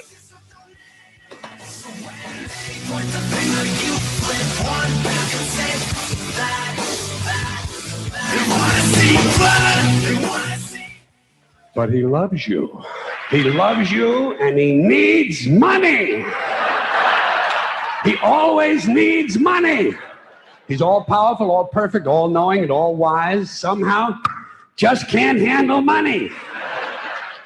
But other than that, I wish everybody a very Merry Christmas. This is Tony with Quality CBD. We are located on Willie Street across from the co-op. At Quality CBD, we are vertically integrated. From soil to oil and seed to sale, we grow, extract, manufacture, and distribute quality CBD oil. We also have contact-free delivery options at qualitycbd.org. Quality CBD. Legal, local, legit. Hey, Rocker, I heard you have a rye whiskey. I do, Jimmy. Rocker Rye Whiskey. The mash is a high rye with a touch of malted barley that makes it yummy. And Rocker Rye Whiskey is dedicated to the Madison music scene? It sure is, Jimmy. You can read the story on the back of the bottle at any of these fine locations. Star Liquor, Woodman's, Trixie's Liquor, Vic Pierce, Miller & Sons in Verona, Steve's Liquor, Total Wine, and enjoy Rocker Rye Whiskey at the Lazy Oaf Lounge and Sal's Dark Horse. Find out more at rockervodka.com. Stream the Devils and progressive news and talk 24/7 at the Devil's Advocates Radio Network, Wisconsin. That's DARNWI.com. That's DARNWI.com.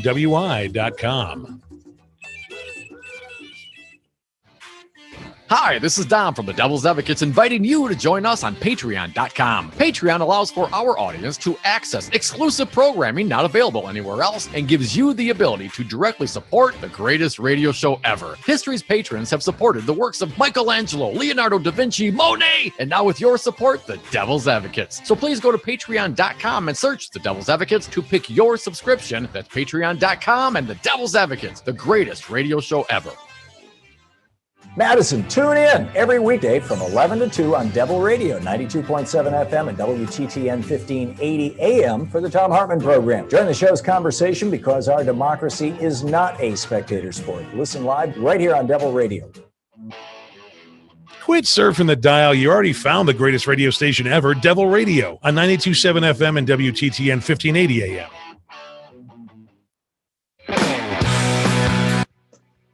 The Devil's Advocates, making radio great again.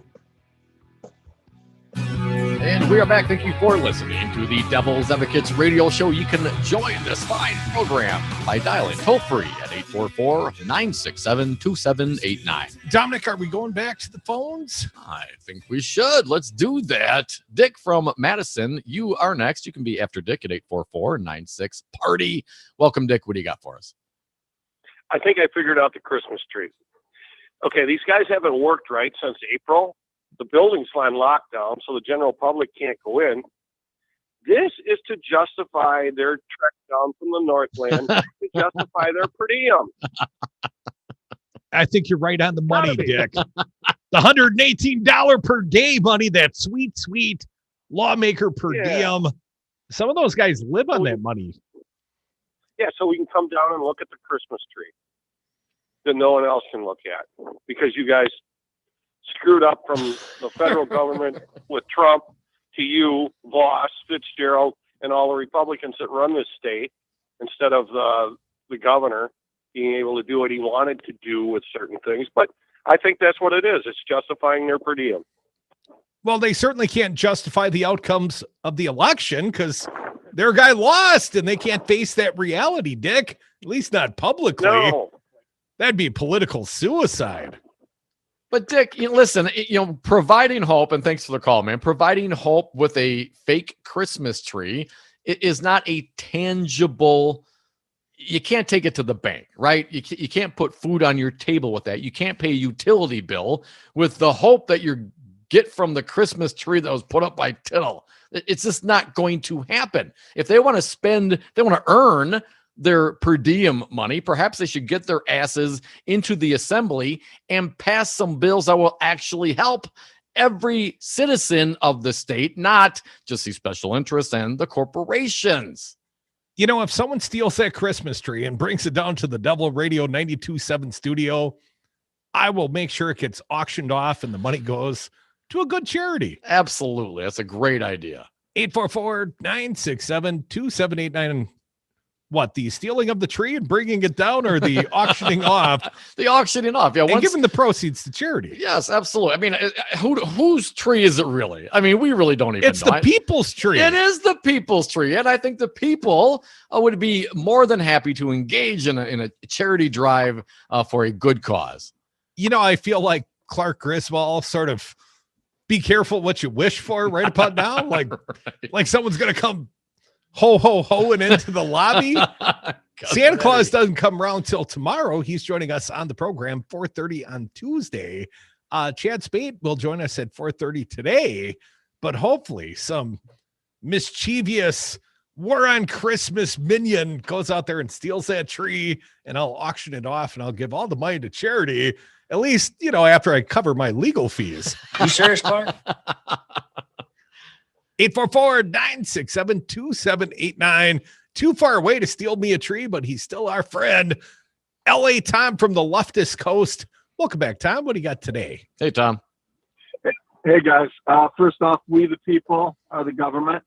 Yes, sir. Let's never forget that. Second, what these people, I guess I'll call them Christian in name only, because they wouldn't know Jesus if he was right in front of them. C-Nos? I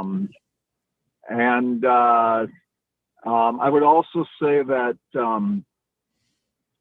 my definition of Christianity was supposed to be follow or walk in the footsteps of Christ, do as Christ had done, not the only time I saw Christ get pissed in the whole Bible was when they were stealing money from the temple. And I think that, the reason why there's a separation between church and state is for the salvation of both. These people, in doing what they do, they actually hurt whatever faith it is that they are trying to bolster up by bringing government and church together. So if you want your church to actually survive, you will be against anything where government and church come together. It is for the saving of both groups. So just wanted to say that because a lot of people out there that seem to be connected their state and their religion don't seem to get the fact that that's how you end up with no religion. That's how you end up with no faith whatsoever and no government. You sound like a John Lennon song now, Tom. I can imagine. Appreciate you listening. Let me throw this out, perhaps in response to what you said. How the stolen election myth will swallow the GOP. I mean, this whole party, the soul of this party, it's in jeopardy. Paul Waldman at the Post. I'm going to get this one started, Dom.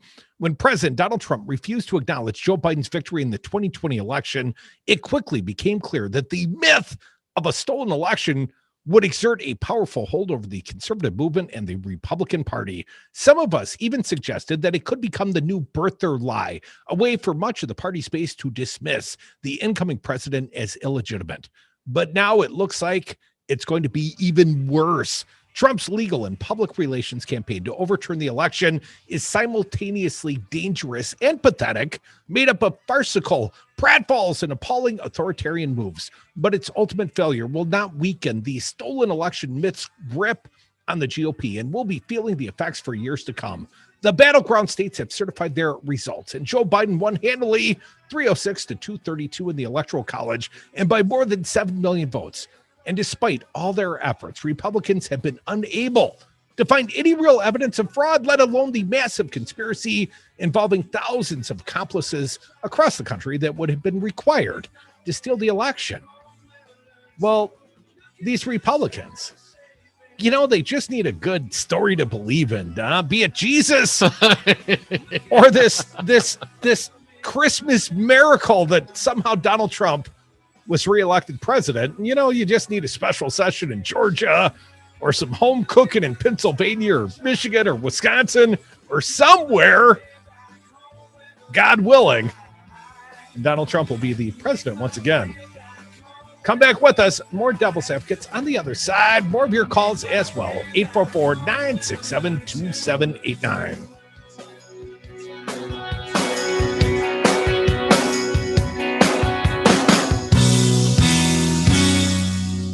We're on a mission from God. So you're stealing? No! Yes. Yeah, a bit. From the Capitol in Madison, this is Wiz Politics Midday. I'm Stephanie Hoff, your host, and this podcast is brought to you by Spectrum. I'm here today with Papa Bloody again on the latest on one of the lawsuits the Trump campaign has filed seeking to overturn the election results. Trump's attorneys plan to call 7 witnesses in a federal court hearing on his request and possibly to allow the legislature to appoint the state's electors. Pat, who are these witnesses and what does it tell us about the case? So I'm not going to rattle off the whole list of them for you, Stephanie, but I will point out some of the more noteworthy oons. And those are Megan Wolf, the administrator of the Wisconsin Elections Commission and the state's top election official, Madison City Clerk Mary Beth Witzel-Bale, Milwaukee Elections Commission Executive Director Claire Woodall-Vogue, and she's essentially the clerk for the city of Milwaukee, and Milwaukee Mayor Tom Barrett. And what this filing says is kind of what we've been seeing develop for quite some time, in that these officials are going to be questioned on how the election was planned, funded, and run, rather than on these questions that we've seen pop up elsewhere and these theories that perhaps thousands of dead people voted, for instance, or the Dominion voting systems were changed to fraudulently turn votes for Donald Trump into votes for Joe Biden. That's really not what we're seeing in Wisconsin. It's more a question of the actual administration of the election itself, which is actually something that one of Trump's attorneys talked about on the Upfront program over the weekend. Yes, Pat, you're talking about former Dane County Judge Jim Trupis, who was on the Upfront program.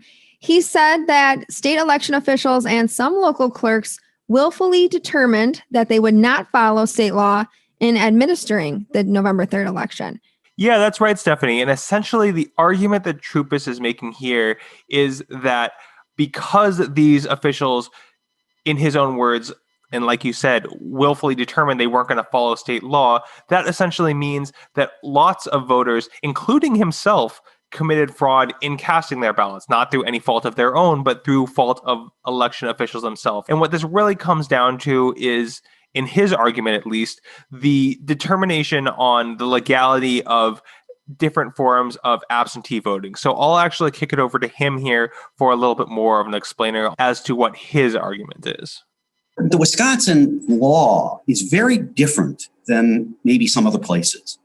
Our legislature made a specific finding that when it came to absentee votes, that there was a high probability of fraud, abuse, undue influence, and similar sorts of things. You can read it right there in the statute.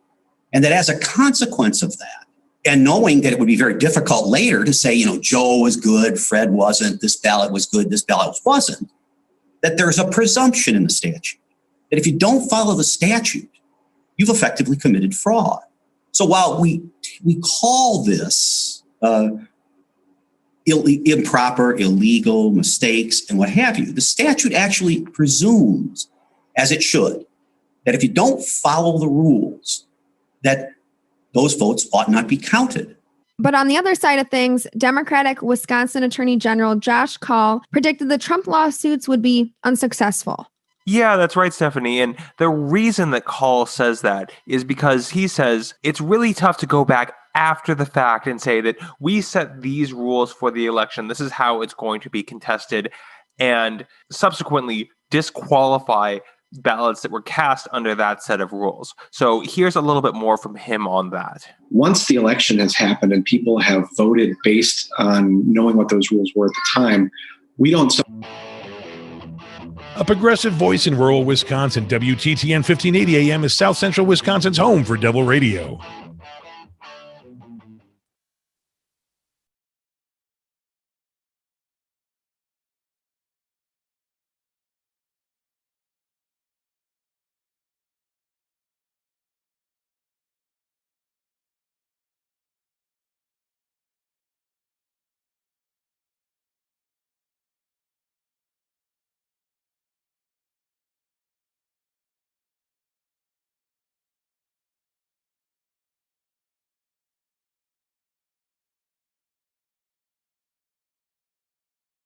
I do not know any more than I do Horus or Thor or Crom.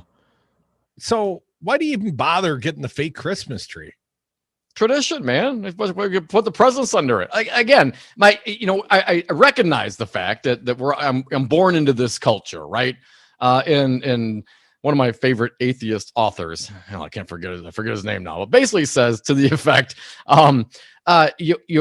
nobody, there is never a Christian child born of Muslim parents. You know what I mean? You're a victim of your circumstances. So, I happen to be in a generally Christian society, and the Christmas tree was something that I grew up with, and I was very excited to see my presents under the trees when I was a kid. And yes, I had some complications trying to figure out, well, is Santa really Jesus? I couldn't quite get all that as a kid, but then I grew up and I realized wow, this is just a bunch of bunk. It's a reason, another way for people to insert and push their will onto other people. I don't buy it for a minute. I think if anything, people want to do the religion, that's fine. Knock yourself out. They should be taxed. They should pay property taxes. They should pay income taxes. You want to be involved in politics, you got to pay the price like everybody else. Well, that sort of skepticism is probably the very same reason why you don't believe the voter fraud claims of Trump and Trump's attorneys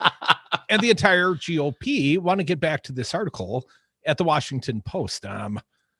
Yet, with few exceptions, the Republican Party as a whole refuses to accept that reality. You know, that Joe Biden won the Electoral College. When the Post contacted all 249 Republicans in Congress to ask them a simple question, who won the election? Only 27 would admit that Biden won.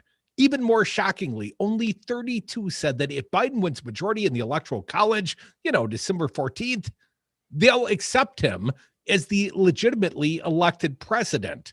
That brings 61 out of 249. That'd be less than 25%. I read on. You might think that once Biden is inaugurated, that will change. But don't bet on it. In the future, when you ask Republicans if Biden won the election, even the supposedly responsible ones will say, people have different opinions on that, but he's in the White House now, so I'm fighting him every day. Keep in mind that it's increasingly looking as though Trump will spend the next few years holding the Republican Party in his grip by leaving open the possibility he'll run again in 2024. As he demands attention from everyone and fealty from Republicans, he won't be doing so on the basis of his passionate advocacy for low taxes and small government. It will all be about his insistence that he was the rightful winner of the 2020 election. That is what other Republicans will have to agree to or risk his wrath. And for Trump loyalists invested in the internecine, that means painful for both parties. Now, I looked it up, battle over the party's future. This will be the clearest way to divide ally from enemy. Will you say publicly that Trump really won in 2020? If you will, you're a true conservative. And if you won't, you're a coward, a quisling, an establishment stooge who must be purged. Rudy, that will keep the stolen election myth in the forefront of Republican thinking, something they use as a litmus test of loyalty. Conservative media will keep the myth alive, using it as fuel for outrage and the feeling of victimization that has become so central to conservative ideology. As the president himself said at a rally in Georgia on Saturday, quote, "We are all victims, everybody here, all the thousands of people here tonight, they're all victims, every one of you." Yeah, it was victims of the Trump grift. I'm sorry. I was going to say a big ass snowflake rally is what it seemed like. Doesn't often snow down in Georgia, but it did on Saturday. That will become the easy justification for complete Republican obstruction of the Biden presidency. As if they need any justification, Michael. Not just on disputed policy questions, but on everything, including Biden's ability to fill judicial vacancies and even staff his administration. Every senator who contemplates confirming even a district court judge will know that doing so will produce cries of traitor, because how can Biden be allowed the privileges of the presidency when he isn't really the president? Question mark. At the state level, the stolen election myth will become the justification for a whole new round of draconian voter suppression laws, new purges of voter rolls, stricter voter ID laws, restrictions on mail-in voting, closing of polling places, limits on early voting, even the elimination of drop boxes will all be on the menu in GOP-controlled states.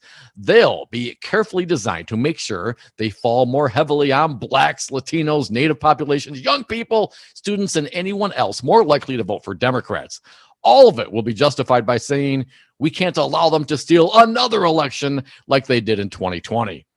And the new conservative supermajority on the Supreme Court will be there to approve every suppression measure, along with any hyperpartisan gerrymandering Republican-controlled state legislatures can manage. The court already ruled that partisan gerrymandering, no matter how ruthlessly it disenfranchises disenfranchises voters is just fine. See Wisconsin. Yeah. With Trump keeping the stolen election myth salient. Republican candidates for state offices will have to pledge in advance their willingness to take every step necessary to ensure Republican election victories, all the way up to overturning the results if Democrats should win. In state after state, Republicans will have to sign on to the idea that any Democratic victory, not just in the past, but in the future as well, is inherently illegitimate and proof that fraud was committed. Trump may be the primary purveyor of this position, but it's because his party so wholeheartedly embraces it that the long-term damage will be done, which makes it all the more important that when Democrats take power, they use it to enhance and secure Americans' voting rights. Now, right here in the great state of Wisconsin, Dominic, we've seen many attacks on the voter. Attack after attack after attack. I mean, hell, we had Dale Schultz on the show way back in 14, I think it was. And Dale Schultz talked about the fact his party was out of good ideas. And at first he thought perhaps there was something there, this claim of in-person voter fraud. But when the federal voter ID lawsuit came around and the Republicans offered not one scintilla of evidence, none, nothing, nada, zip, no evidence to, sell their claims, I think even our pal Dale Schultz came to the realization that this isn't right. And he was done defending them and the machinations, attacking the machinations of the voting process. Now, this should seem transparent to all Wisconsinites. Anyone listening to our voice certainly knows that this is not right. But you couple that with the gerrymandering that happened in 2011, Dom, and has, basically given us a Republican slate of legislators for a decade, regardless of what the will of Wisconsinites are. So Republicans can effectively put forth any fantasy. See the fantasy that Donald Trump's going to somehow overturn the election. And in fact, Dom, they're even going to roll out some cover fire for the Cheeto Messiah this Friday, when there will be a committee hearing, sort of a Joe McCarthy exercise to ferret out all the election irregularities here in the great state of Wisconsin. Tussler, I believe, will run that committee, Dom, and will offer up his interpretation of all the irregularities. The Trump campaign is 1-48 in the courts. All right, Trump is desperately Yeah, but you're talking about reality. The Republicans are not grounding their opinions in reality any longer. I mean, you even mentioned it. I'm not clear they were then. I mean, look at the evidence that was presented during the voter ID trial. There is no voter ID fraud in the state of Wisconsin. In-person voting fraud. Yes, thank you. In the state of Wisconsin. They didn't have any proof then. That didn't stop them. So let's just assume they're going to come up with whatever cockamamie ideas they have in order to consolidate and hang on to power. That'll be my default spot. I think the reality, though, is, and I would maybe push back on Waldman at the Washington Post a little bit. I mean, Trump's got some real legal problems waiting for him when he gets out. I mean, for real. And these state charges you're not going to be able to get around. There's going to be more information to come out on this man's business dealings. I think he's going to have a real problem. And I'm not clear that he'll be able to keep his grip on what is left of the GOP, what has now become basically the Trump party, that he's going to be able to keep his grip on that too much longer. I mean, I know they're saying he's going to play this game so he can float himself out there to maybe keep it for a couple years, but he's not running in 2024. And as soon as the guy gets indicted, he's going to lose a whole lot of Twitter followers. You say that like you've got the definitive answer on that. I don't think you do. I think he's absolutely running in 2024, if for no other reason, because it's a big grift. We've talked about that. He's raised $207 million since Election Day. Donald Trump, well, all he has to do is claim he's running for re-election and keep on grifting. Let's play a little of the Trump sound, just in case you think we're being hyperbolic. We're overcooking this. How could it be this bad? It's not fantasy. It's the reality. Trump just exploring all his legal options. And then he went down to Georgia, supposedly in support of these Republican candidates, Perdue and Loeffler. God helps those that help themselves. Yeah, Perdue didn't even show up at his own debate. So you get no help. John Ossoff got to debate an empty podium, well, Purdue a stuffed shirt, over 2,500 stock trades. Purdue has actively traded stock over 2,500 times, I believe, during the last 6 years he served. Donald Trump, Saturday night in Georgia, Valdosta. We won Georgia. He's still claiming it. Play cut 10. You know, we won Georgia, just so you understand. And we won Florida. And we won a lot of places. No one's questioning the outcome in Florida, sir. More Donald Trump winning this election. Well, he already won it, didn't he? Cut 11. We've never lost an election. We're winning this election. If you throw out the results in reality. So Trump asked the question. I often ask this question. What's going on? Cut 12. We're fighting very hard for this state. When you look at all of the corruption and all of the problems having to do with this election, all I can do is campaign, and then I wait for the numbers. But when the numbers come out of ceilings and come out of leather bags, you start to say, what's going on? Yeah, what's going on? Now, Leather he's talking bags? about the corrupted, campaign apparatus in Georgia, the corrupted Republican Governor Kemp, and of course, the corrupted Republican Secretary of State Raffensperger. More of Donald Trump on Saturday night in Georgia. What about the vaccine Trump? Cut 13. Vaccines are on their way at a level that nobody ever thought possible. It would have taken another administration 5 years. It took us 7 months. 7 months. It's interesting that the New York Times is reporting at this hour, Dom, the Trump administration officials passed when Pfizer offered in the summer to sell the U.S. more vaccine doses, so they actually turned down Pfizer. That's what happened with the vaccine. We don't want that. A little bit more from Trump on Saturday night, because Saturday night's all right for fighting, Dom. Cut 14. Every vote is sacred. Make sure you have every vote counted. Every vote has to count. You got to make sure they don't throw away any ballots.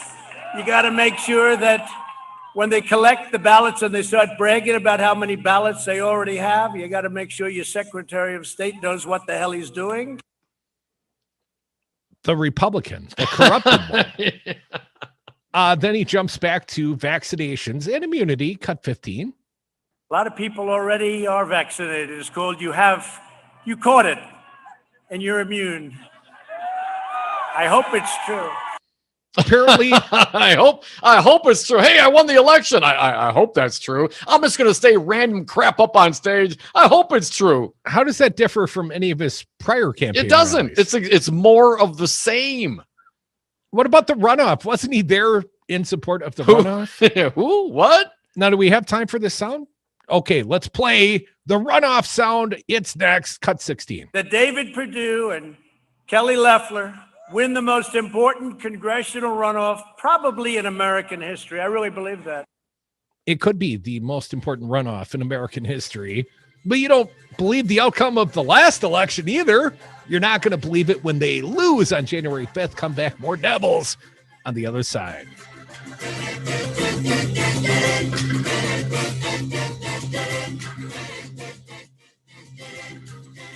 And Republicans done something remarkable. You got nothing. Because we're very high. Stream the Devils and progressive news and talk 24/7 at the Devils Advocates Radio Network, Wisconsin. That's DARNWI.com. That's DARNWI.com. If you believe we the people need an ongoing voice on the radio airwaves, there's never been a more important time to partner with us and support Devil Radio. Small businesses are suffering and our sponsors are already doing what they can. We need your help. This is your station. These are your airwaves, but they're not free. Please give if you're able at GoFundMe, Keep Resistance Radio in Wisconsin, or click the Support the Station tab at devilradio927.com. Give now and I pledge you will never hear Christmas music on Devil Radio. The Lazy Oaf Lounge is Madison's East Side place for friends and family. Whether it's for lunch or dinner, you know you're in for a tasty treat. Awesome apps, burgers, pizza, and the best fish fry in Madison. And join us to cheer on the green and gold with 50-cent wings, beer bucket specials, and free Jell-O shots with every Green Bay touchdown. Plenty of TVs inside or out on the patio. The Lazy Oaf Lounge, 1617 North Stoughton Road, and online at lazyoaflounge.com. Tune in to Matt Flynn Direct. We'll be covering politics, all politics, from national to local, but from a Wisconsin perspective. This is open mic, no holds barred. You call in on any political subject. If you can say to a judge, the Attorney General of the United States instructed all the U.S. attorneys to investigate for fraud, which itself was wrong, anti-democratic. The U.S. attorneys don't go on a witch hunt. Listen to Matt Flynn Direct every weekday from 6 to 8 a.m. only on Devil Radio. Gotta cut you down. 5 your local single-source IT solutions provider, specializing in cloud technology, consulting, servers, networks, and hosting. We manage your IT so you can focus on running your business. Enjoy technology. Enjoy 59s.com. Like, wow, Scoob, it's Devil Radio. Rebel Radio.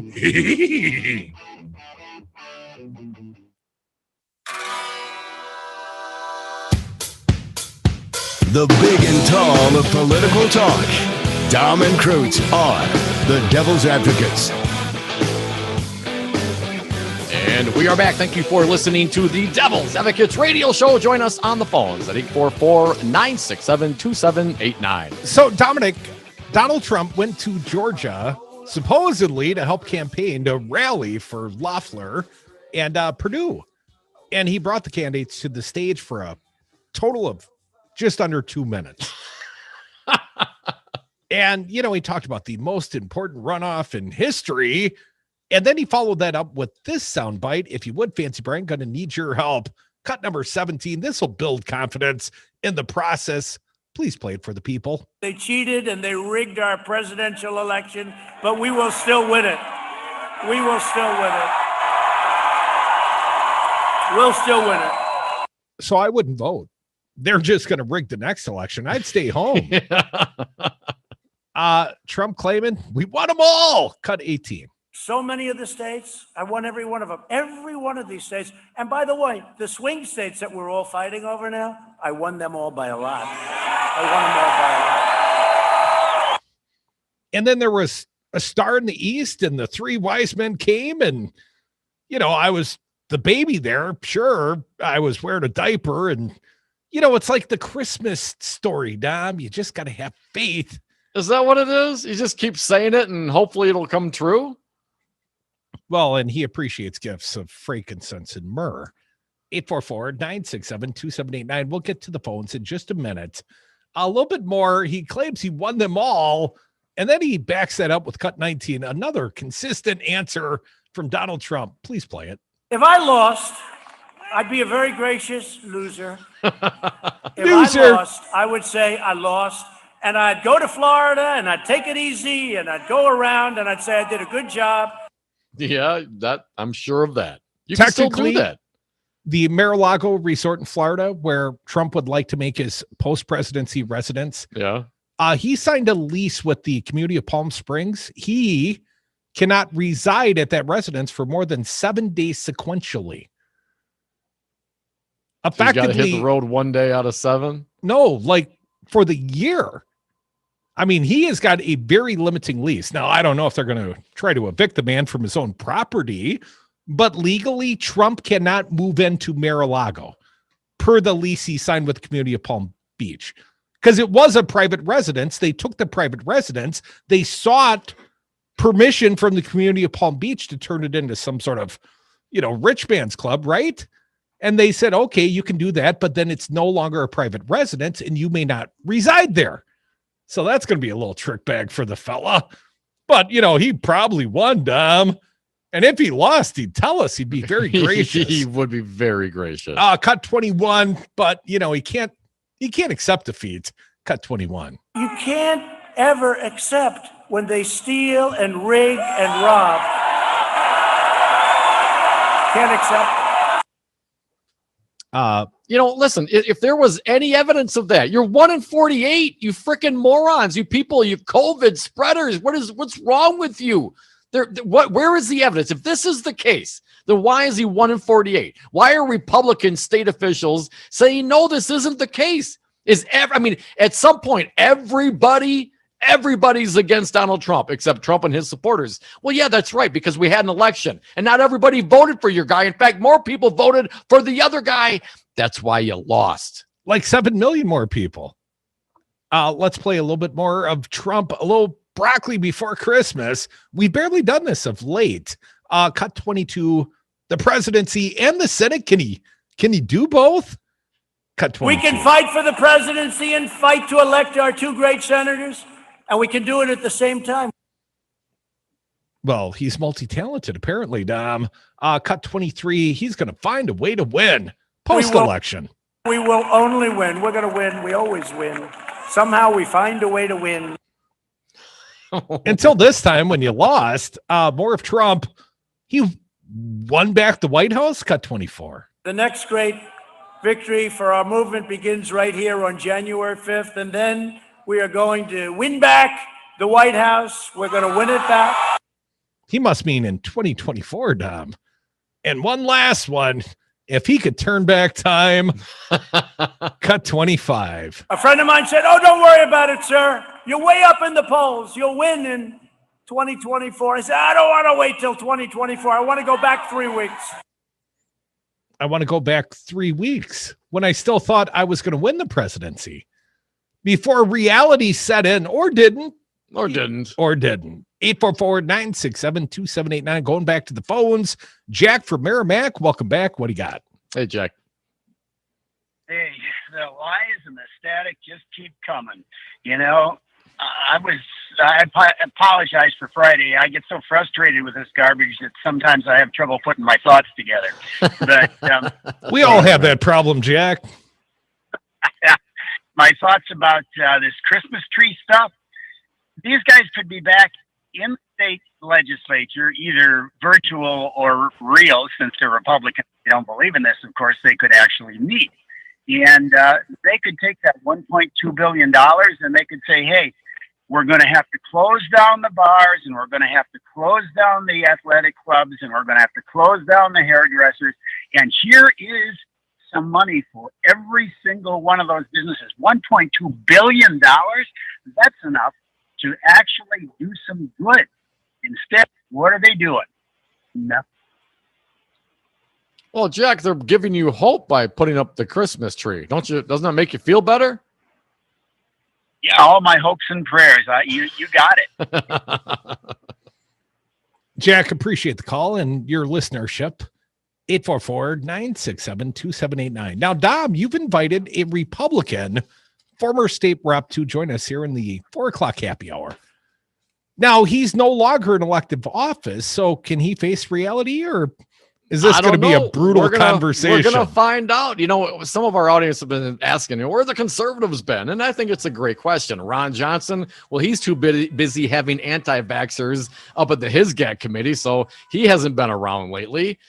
Rudy, he upset Gary, so Gary hasn't been calling. Conservative Nick, he that chimes in once in a while. Gary, please call for Christmas. Just let me know you're okay.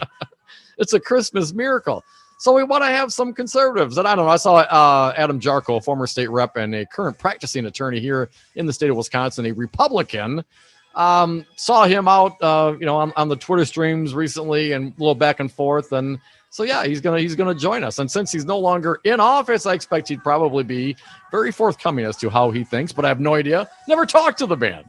Dominic, you know why we don't have many Republicans join us on the show of late? Why is that? They're all stuck out there on a pole with their tongues glued because they don't believe in science or the fact that your tongue will stick to a pole if it's cold enough.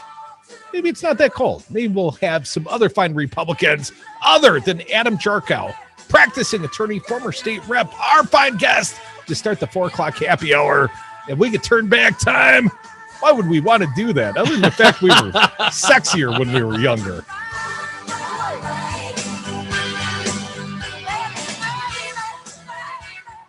Happily will win. I think. I hope. You know what that means, right? You are one pathetic loser. I hope it's not true, but it looks like it is.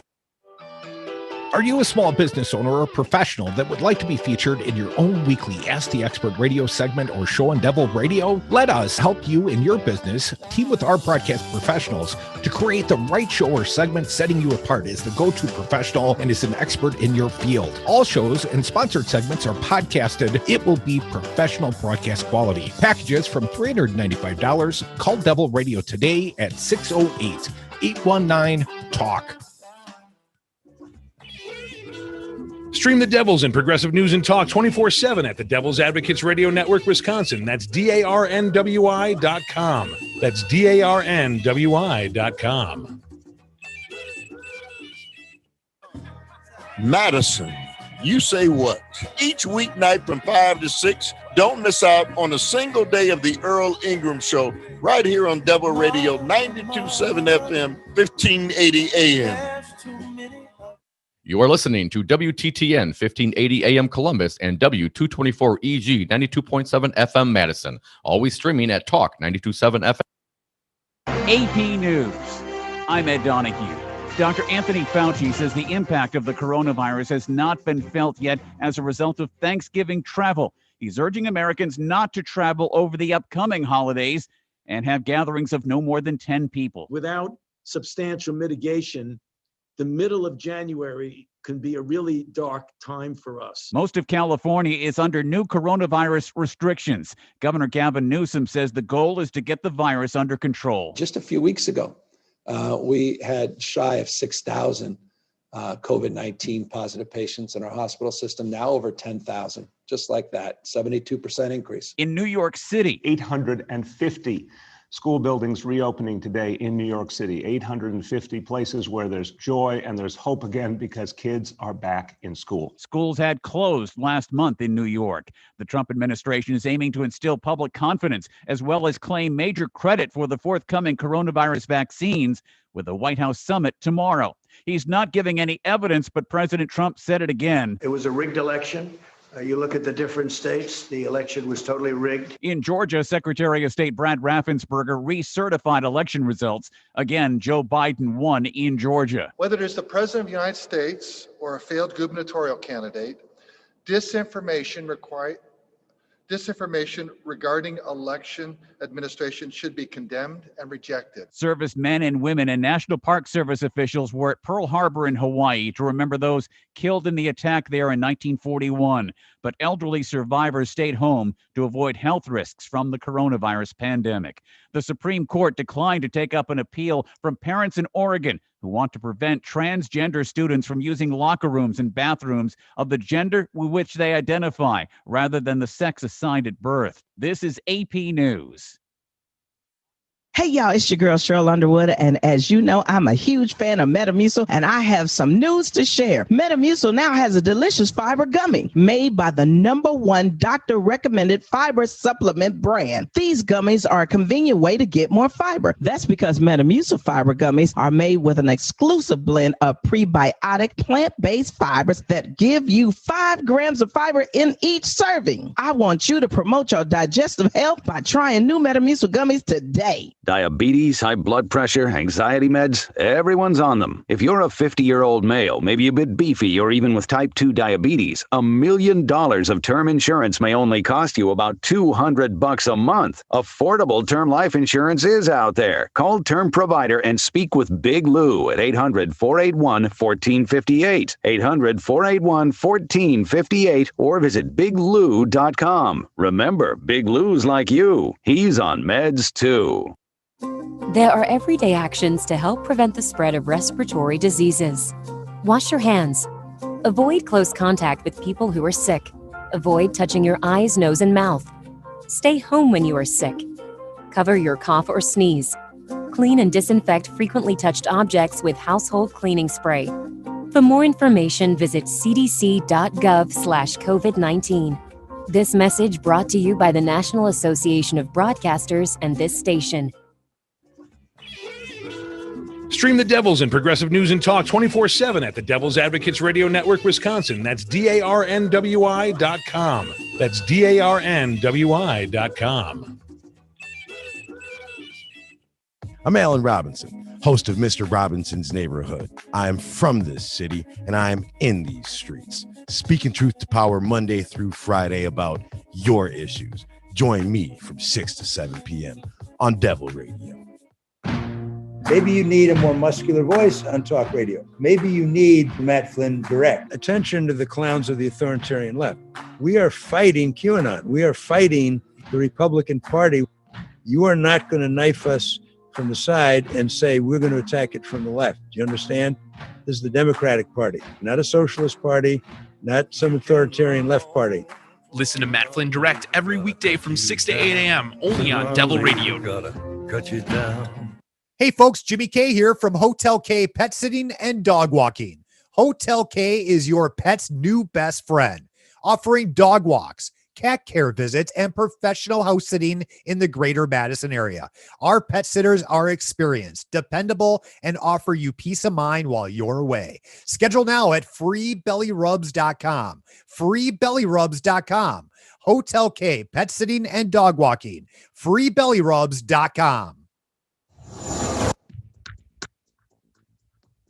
For Devil Radio, 92.7 FM and WTTN 1580 AM. I'm Luke Mathers with your headlines for Monday, December 7th. 4 years ago, Donald Trump won 536 communities in Wisconsin that had voted for Barack Obama in 2012. These Obama-Trump communities were crucial to Trump's 2016 victory. The vote swings there were stunning and massive. This year, Trump won almost all of them again, but it wasn't enough to carry Wisconsin because of the ground Trump lost elsewhere in the state to Democrat Joe Biden, especially in the suburbs around Milwaukee and Madison. Governor Tony Evers has issued 33 new pardons, bringing the Democratic governor's total to 107 pardons since taking office 2 years ago. While his Republican predecessor, Scott Walker, didn't issue any pardons during his 8 years as governor, Evers has returned to the traditional practice of governors using them. You're listening to Devil Radio, 92.7 FM and WTTN 1580 AM. Warning, you are about to listen to the greatest radio show ever. And due to contractual obligations and to shield our airwaves corporate licensees from any semblance of liability, responsibility, and gullibility, we must tell you the views represented on this show are not necessarily those of this station or its management. This radio show contains differing points of view on current political topics, and due to the nature of its contents, it should be heard by everyone. Thank you for listening. Now live from the heart of liberal Wisconsin, where the political party is just beginning, welcome to the Devil's Advocate Show. Best friends proving it's never personal, only politics. Please allow me to introduce myself. Now here are your hosts, Dom and Crute. Welcome back to the Devil's Advocates Radio Show. Dominic, we are sliding into the Monday 4 o'clock happy hour, and I'm happy to announce we're joined right now live via phone by a fine guest. He is Adam Jarchow. He is a former state rep and the current practicing attorney. And Adam, let me apologize right from the top. Jarchow, damn it! I'm sorry, I've already mispronounced your name, sir. Hi, Adam. Welcome. Well, thanks for having me. No problem. It's been mispronounced my entire life. You know, Adam, I knew how to say your name before some of the guys around here butchered it and got me all discombobulated. Adam, happy holidays. Welcome to the show. Let's start with a lighter topic, if we could, sir. The Christmas tree. Some of your former assembly colleagues have decided, you know, the state of Wisconsin needs a Christmas tree in the Capitol Rotunda. My only objection, they brought a fake tree. Adam, that seems less Christ-like to me. What's your interpretation of the unpermitted Christmas tree at the Capitol, sir? I love civil disobedience, and if it involves a Christmas tree and civil disobedience, how could it be bad? It's a spectacular stunt. But Adam, when the Solidarity sing-along participants used to go and sing between 12 and 1 each given day, and sometimes it was even holiday tunes, you know, often they would change the words to attack Scott Walker. But sir, were you a big fan of the peaceful protest back in the earlier days? I was. In fact, when I was in the legislature, it was during the sing-along days, and my office was on the first floor, and I would often go out of my office specifically to watch the sing along because I got so much entertainment value out of it. It was fantastic. There is nothing I love in this world except maybe the Second Amendment more than the First Amendment. It is awesome. I love the Capitol sing along. I love peaceful protest. I love a little civil disobedience once in a while. It's fantastic. The right to bear arms and the right to sing off-tune Christmas carols. Adam Jarchow, our fine guest, a former state rep, currently a practicing attorney, and currently a guest on the Devil's Advocates radio show. Well, Adam, let's turn it a little political, sir. Donald Trump, did he win or lose the presidential election, in your opinion? Yeah, I mean, right after the election, for the first couple weeks, I said very publicly, let's give it a little time. They say there's fraud. They say they have evidence. And in the next couple, it doesn't hurt to take a couple of weeks. If we go through this process, the recount process, and trying to identify this fraud, and it's brought out, fine. But I said, you have a finite time period. This doesn't go on forever. And about 2 weeks after the election, I publicly said, that's enough. It's over. To the extent there was some fraud, it's certainly not provable enough to switch to change the election. To the extent that some issues in certain parts of the state or the country, certainly not enough to change the election. It's time for the good of the country to concede. And I think we've seen that. I mean, as lawyers, must present actual evidence. And I haven't seen the actual evidence. And I think that's been the real issue. It's not to say that there aren't problems with every election, particularly close elections, but I have not seen, the evidence. Now, that said, doesn't mean you shouldn't get your day in court. It just means at some point you have to put the country first. And I think putting us through this situation at some point gets to be, I mean, the problem with politicians is they copy each other. So next time there's a close race and the Democrat loses, what do you think the Democrat's going to do? The same thing, and we're all going to be mad about it. And we have to have some norms. And to me, this is violating that norm. It's time to concede. Adam, did the recount either in 2016 or 2020 here in the state of Wisconsin, did the recount give you more reassurance of the outcome of the election in our state? Not really. What I tell people is, other than the couple of really big cities, I just don't understand how you could think that in all these little tiny towns, villages, and cities across the country that are all of their elections are run pretty well independently by their clerks. And a lot of those clerks, at least in my part of the state, I know them, and they are, conservative Republicans, right? I live in sort of a very Trumpy area of the state. And the idea that they somehow cheated is crazy. They would never do that. And I think that's true across the state. And of course, you see in bigger cities, the inevitable thing in Milwaukee where they count the absentee ballots. Always are going to have this kind of data dump at the end, and it's always going to favor Democrats. It is what it is. We all knew that going into it. So sure, I don't think a recount, the candidate pays for it. The taxpayer shouldn't be on the hook.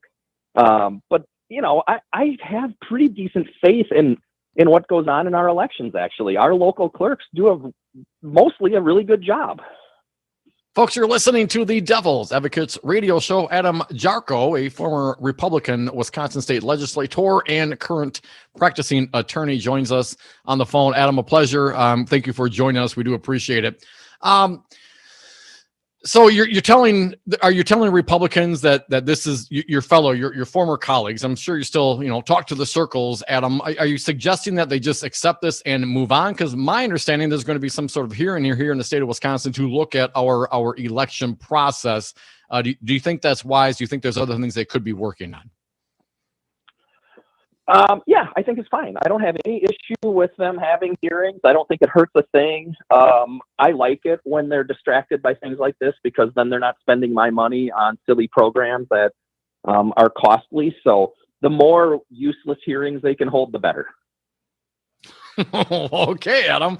Let's talk about some useless programs, like, I don't know, something to help out the citizens of the state of Wisconsin during the COVID pandemic. Adam, what's your thought on how the state of Wisconsin has handled and addressed this increasingly raging infection here in the state of Wisconsin? Is Tony Evers doing enough? Are the Republicans, are they willing dance partners? Are they doing enough? What do you think, Adam? Yeah, I think Tony Evers has really been awful during this time period. And I don't know if it's him or his staff, but they've been about as bad, not only on policy, but politically, as you can imagine. You remember the Marquette poll during the beginning of the approval ratings were somewhere in the, I think, high 50s, low 60s. And then right at the end, the last one right before the presidential, he was down to very low 50s. And I think that's because you don't have to like it, right? If you're Tony Evers, that you have to deal with Robin Vos and Scott Fitzgerald, now Devin LeMahieu. But that's the world you find yourself in. You don't have to like it that there was a conservative majority on the court, but that's the world you find yourself in. So the best politicians during those divided government time periods cut deals. And for whatever reason, he just won't do it. And I know your listeners, a lot of them hate Robin Vos and think he's the most evil guy in the world. But I've worked with Robin for 4 years, and he drove me nuts because he's a deal maker. That's what he likes to do. He just had a commercial with Mark Pocan, for goodness sakes. So I think if Tony Evers would have tried to work out a deal, there was a deal to be made. The blood is probably too bad now, and we're past the presidential, so we don't have that sort of looming over the politicians to make them act reasonably. So I doubt there's going to be a deal. Plus we have the vaccine coming, so everyone's just going to wait this out. But he had an opportunity, and I think he just frittered it away, actually. Adam, since it's been some time since you were in the state legislature, I want to get your sense on how you feel the Foxconn deal has progressed from what was initially promised to what is actually going on now. Do you feel how did you support the Foxconn deal to begin with, Adam? And have you changed your thoughts on this up to this point now going forward? Yeah, no, I voted against Foxconn. These kind of deals I'm not a big fan of because they, more than anything, they ruin the Republican brand, or what I think the Republican be, which should be as far away from crony capitalism as possible. And I just thought that this was the wrong deal at the wrong time. I mean, there are things that as a state you have to do. I just didn't see it with this one. There was too many red flags. But as soon as it passed, I became a huge cheerleader for it and said, I hope it's successful. Let's do everything that we can to make it successful. I was ticked off at, some of the Democrats that used it as a political football. I mean, you remember there were some Democrats that voted for it, like the current Racine mayor, Corey Mason, was in the legislature. And we shouldn't hope for failure. We should hope for success. And so I was a cheerleader for it. but I don't think any reasonable person can look at that deal today and say it was a good deal. I mean, it's pretty bad from what it started out to be to where it is now. I mean, this is the reason why we should not do these kind of deals. They are just bad for taxpayers. Adam, I got one last one for you, which I said when we were tweeting back and forth on our messenger of what we're going to talk about today. I followed up. My last comment was sex, drugs, and rock and roll. So I think it'd be inappropriate if we didn't go there at least for 1 minute, sir. The legalization of recreational marijuana, taxation of it, and regulation of it. Adam, are you for or against that, and why? So I actually authored a marijuana decriminalization bill when I was in the legislature, and I couldn't find any Republicans to co-author it with me in the Senate. So I did it with a Democrat state senator. It went nowhere, of course. And at that time, I said, I'm not 100% sure that I'm there on full legalization, but over the ensuing few years here, I've become more comfortable with it as I've seen it in other states. And I'm pretty comfortable with it at point. And I think the train is now leaving the station. And this is kind of like where Republicans were on gay marriage. At some point, you got to get on the train or buy it. And it's time for the Republicans to get on this train. Adam Jarchow, Unfortunately, far too many of your former Republican colleagues, they're still on the Trump train, and it's a train to nowhere, sir. We appreciate you coming around and joining us here on the Devil's Advocates. Don't be a stranger. We'll invite you back. That's awesome. Thanks for having me. It's a lot of fun. Thanks, I appreciate it, man. Folks, we are the Devil's Advocates. We take all comers at 844-967-2789. We'll be right back. Do you know the Devil's Advocate started as a podcast, just two buddies talking into an iPad because we thought we had something to say? Do you have something to say? Let Devil Radio guide you. Launch your own broadcast quality podcast. Utilize our studios and staff, our hosting platform, and we will even promote your podcast on Devil Radio. Monthly packages start at just $295. Devil Radio's podcast platform to launch immediately after the election. Call today to learn more. 608-819-TALK. Hi, this is Dom from the Devil's Advocates inviting you to join us on Patreon.com. Patreon allows for our audience to access exclusive programming not available anywhere else and gives you the ability to directly support the greatest radio show ever. History's patrons have supported the works of Michelangelo, Leonardo da Vinci, Monet, and now with your support, the Devil's Advocates. So please go to Patreon.com and search the Devil's Advocates to pick your subscription. That's Patreon.com and the Devil's Advocates, the greatest radio show ever. 2021 Devil Radio advertising special starting at just $5.95 per month. Call now. You'll get 50 AM ads, 50 FM ads, and 50 live stream ads on devilradio927.com. 150 ads in all for just $5.95. But wait, there's more. Our Devil Radio team will help you create 2 professionally produced ads for free, and we'll play them in December for free. Let our audience support you now and no payments until 2021. Call Devil Radio now at 608-819-8255. Listen to the Devil's Advocates live weekdays from 2 to 5 p.m. You guys are getting it done. You boys are the light of my day, and I've been listening to you for many years. I love you guys.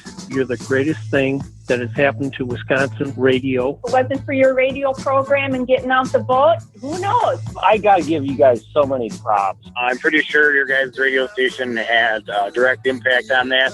You're welcome, everybody, and thank you. Stay informed with progressive news and talk on Devil Radio 92.7 FM and WTTN 1580 AM, McFarland's choice for essential radio. Say, man, you got a joint? No, not on me, man. It'd be a lot cooler if you did.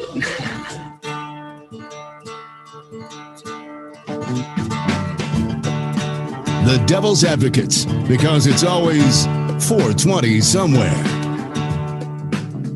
And we are back from the 420 break. Thank you so much for listening to the Devil's Advocates radio show. You can always join us on the phones at 844-967-2789. Dominic, want to thank our most recent guest, a fine one, Adam Jarchow, former state rep. He's still a Republican, I suspect, and he's currently a practicing attorney.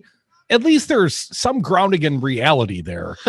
And I appreciate that, Adam. Thank you for coming around. We'll invite him back. Dominic, you know, he's weed friendly-ish. Yeah, no, I think he's come around. He said, he proposed decriminalization in the last few years. He's come around to it. So yeah, I would think he's there. And Dominic, as you know, as the whole audience should know by now, we've been celebrating the month of December with the German beer advent calendar. Thank you, Hassel. Thank you, Haas. And today, the Graminger Kurta, I don't even know what that means, but it's got a devilish little guy drinking a beer and eating a pretzel. And I'm thinking he looks like you. And Mike did give us some pretzels as well. So it all goes very well together. Oh, I ate the pretzels weeks ago. Didn't want them to go stale. Couldn't wait for day 5. Oh no, you gotta eat the pretzels right away, no doubt. We got to hurry up and drink the day 5 and day 6 because really we're on day 7 of the advent calendar, Dom. You know, we got to stop taking the weekends off. Just drink right through. I think we're missing an opportunity here to start a new tradition. The pretzel devil that comes by and gives pretzels to everybody who is pretty awesome. I would prefer not necessarily all the time good. The devil fan tradition of, some fan of the Devil's Advocates radio show goes up to the state capitol and steals that aluminum Christmas tree and brings it round here to the Devil Radio 92.7. I think we should while they suggest pick up that pretzels on the way. They should claim it first and then take their property out of the Capitol, because of course it's not supposed to be there. And if it's there, against administrative code, you wouldn't want a violation. So certainly take it and bring it out and we'll auction it off. The rotunda is just one big lost and found. Well, really, ultimately, yes, absolutely.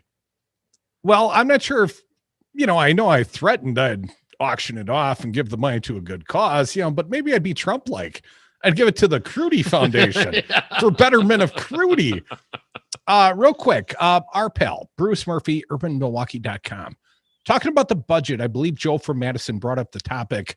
Let me bring you up to date according to Bruce Murphy, and he's done the math, so we don't have to do it on the radio for you. Thank you, Bruce. State faces $2.1 billion budget shortfall, and it could grow even bigger in the next 6 months, a new report warns.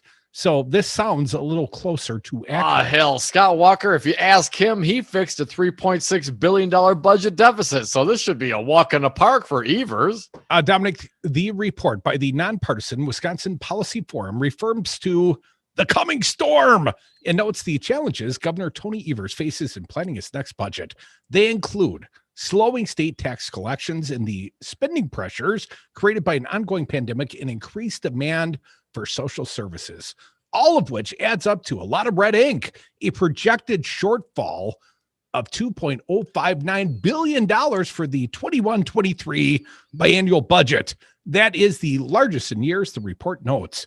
It includes a structural deficit of $373 million. This is where the conversation started with Joe. The amount state spending is projected to outstrip revenue, a shortfall of more than $1.1 billion in Medicaid expenses. Let's not forget the Republicans could fill that hole with federal dollars. They just refuse to do the right thing. And a potential $282 million increase in school spending, a 1% increase in other state spending, totaling $254 million. That is, unless lawmakers cut expenses, raise taxes, I would consider legalizing, taxing, regulating adult use marijuana, Dom. That'd be a great way to raise revenue. Yes, it would. That's a great idea, Michael. Or get a boost in federal aid. We don't have much control over that one, do we now? And that's a bare bones budget. The shortfall could grow if the state allocates more money for the major budget categories like the UW system or prisons, or it spends the $541 million proposed by Evers or the $100 million proposed by Republicans on COVID-19 response this year, the report notes. The only good news, the state is projected to have more than $2 billion in reserves, about half of its general fund reserves and half rainy day funds when the current fiscal year ends in June. This would cover the bare bones shortfall, but not any additional spending in the fiscal year. So more than likely, some of the general reserve fund would be depleted during the fiscal year. As for the rainy day funds, Republicans who control the legislature would likely oppose tapping into all of these, though it's hard to imagine a bigger emergency than the greatest pandemic in a century. Right. Well, that hasn't forced them to do anything about it in the last 8 months.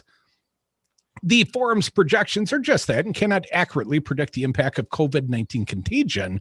Here's a quote. With the pandemic still spreading, all of these projections remain awash in uncertainty, the report notes. On the other hand, the state's tax collections could falter or dire new spending needs could develop. On the other, the situation could also improve if a vaccine and additional federal legislation help to bring about a recovery. Congress is now discussing another stimulus package. I'm not holding my breath, Tom, which could give the states millions of dollars to help stave off their budget problems. But it remains to be seen.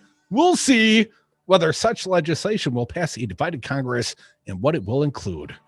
Come back with us. The Devil's Advocates radio show got a fine guest. Spoke with him earlier today. Going to bring you an interview with Chad Spate.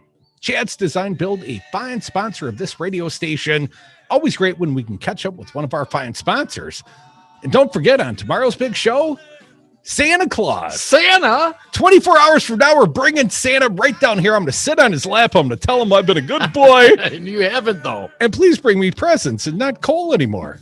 Send the coal to Dom's house. Spare me, Santa. I want nothing but legal, taxed, regulated adult use marijuana for 2021, not just in the state of Wisconsin, but perhaps nationwide. We're going to win 2 elective seats in Georgia, and it could be a reality.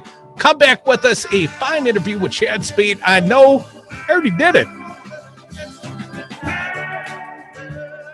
I'm supposed to find a charity and throw some of the company's money at it. They all seem the same to me, so what's the difference? $20,000? Made out to the Human Fund. I am once again asking you to listen to Devil Radio, 92.7 FM. I believe they have the moral fiber to create a progressive movement in Wisconsin and indeed in America.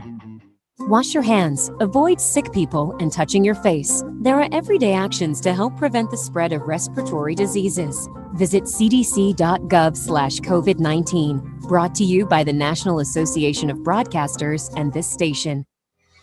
This is Tony with Quality CBD. We are located on Willie Street across from the co-op. At Quality CBD, we are vertically integrated. From soil to oil and seed to sale, we grow, extract, manufacture, and distribute quality CBD oil. We also have contact-free delivery options at qualitycbd.org. Quality CBD. Legal, local, legit. Stream the Devils and progressive news and talk 24/7 at the Devil's Advocates Radio Network, Wisconsin. That's DARNWI.com. That's DARNWI.com. Georgia election. I'm Tim McGuire with an AP News Minute. For a third time, Georgia Secretary of State Brad Raffensperger has certified Joe Biden's defeat of President Trump in the state's presidential balloting. I know there are people that are convinced the election was fraught with problems, but the evidence, the actual evidence, the facts tell us a different story. Also today, a federal judge dismissed a lawsuit filed on behalf of would-be Republican presidential electors in Georgia. The suit, based on claims of fraud, sought to decertify the results. Last week was a record week for the pandemic in this country. Johns Hopkins reports a record number of cases, nearly 1.4 million for the week, and deaths, almost 15,500. Dr. Anthony Fauci says that's before the impact of the Thanksgiving surge. Probably another week and a week and a half from now, because it's usually 2.5 weeks from the time of the event. I'm Tim McGuire. Hey, y'all, it's your girl, Cheryl Underwood, and as you know, I'm a huge fan of Metamucil, and I have some news to share. Metamucil now has a delicious fiber gummy made by the #1 doctor-recommended fiber supplement brand. These gummies are a convenient way to get more fiber. That's because Metamucil fiber gummies are made with an exclusive blend of prebiotic plant-based fibers that give you 5 grams of fiber in each serving. I want you to promote your digestive health by trying new Metamucil gummies today. For more than 75 years, the VA Home Loan Benefit has helped millions of eligible veterans and service members achieve their piece of the American dream, a home for their families. Did you know that you could purchase a home or refinance your current home loan with your VA Home Loan Benefit? VA home loans have lower closing costs and generally enjoy lower interest rates than other borrowers. The VA Home Loan may save you thousands of dollars on your mortgage. For more information, visit www.va.gov or talk to a lender of your choice. Choose VA.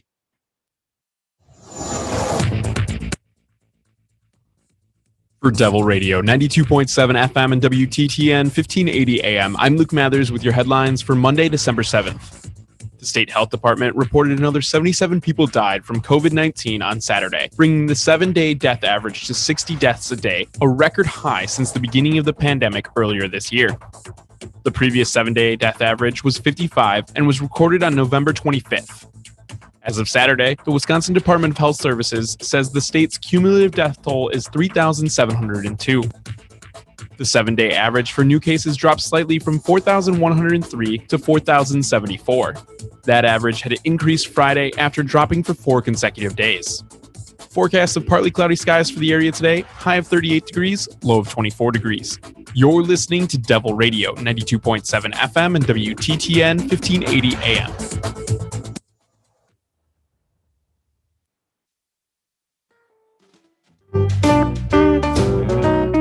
The Devil's Advocates. They refuse to do math on the radio. Welcome back to the Devil's Advocates Radio Show. Welcome back to Chad Spade. Chad's Design Build, a fine sponsor, a friend of ours. Chad, Hey. Thanks for coming down today, man. It is always great to be here. Thanks for having me. Well, it's been a while since I've seen you, and I love to ask the question of all our business friends. How's business, Chad? Yeah, I'd have to say business is pretty good right now. The reason for that, I think, is that people are stuck in their homes and they're looking around and they're going, I can't go another year with that bathroom the way it is, or that kitchen. Or maybe I really do need that screen porch retreat that we've been talking about. So I am grateful that folks are finding the optimism to move forward with some things right now. And we're happy to work with them to try to do it in a safe and thoughtful manner. Now, Chad, I realized Chad's design build had paused for a bit, and now you're operating in a pandemic. How has that changed the business plan, if you will? Yeah, so that's a great question, because it has changed things in a couple of ways. I mean, on the construction side, we have always been really focused on keeping as clean a work environment as we can, and in isolating the work area from the living space that our clients are often, continuing to live in the home throughout this very messy and disruptive process. So we try to set up that bubble and isolate what we're doing from where they get to live. And obviously with the airborne hazard of COVID, we have to up our game and really make sure that we're maintaining that separation and doing a lot of cleaning that we didn't necessarily do prior to the pandemic. But I mean, it's just helped us to do what we always tried to do even better, knowing that threat.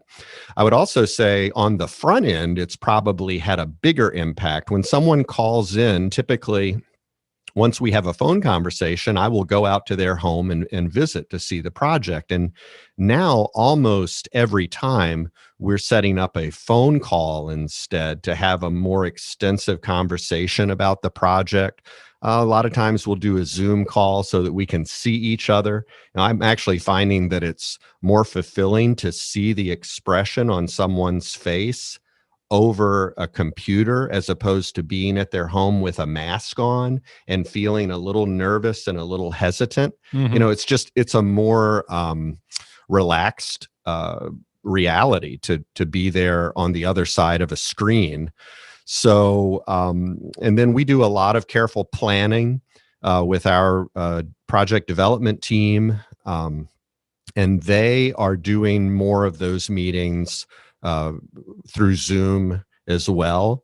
So it actually has been a great realization that we can have an excellent meeting with our clients, showing them the designs we've come up and walking them through a three-dimensional rendering of their project on the computer screen, which was already happening, but now we can do it from multiple locations simultaneously, showing them that tour, if you will, on the screen while we're, seeing that little, the little camera shots, like the Hollywood Squares thing that happens when you're all there talking. So, I think that we'll continue to do a lot of that after the pandemic, because I think it just makes sense. It's easier for people to schedule a meeting where all you have to do is be free and show up on your, log in on your computer, which you can do from your office or your home or,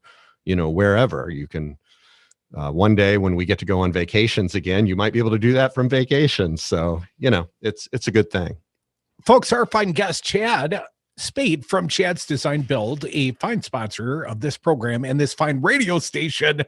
Chad, I've got a little bit of a real estate background, and I found often when I would go to meet with clients in their home, the home became the star. And there were times where I was talking to the client, but I'm looking around, I'm checking out, their style, their taste, whatever the case may be.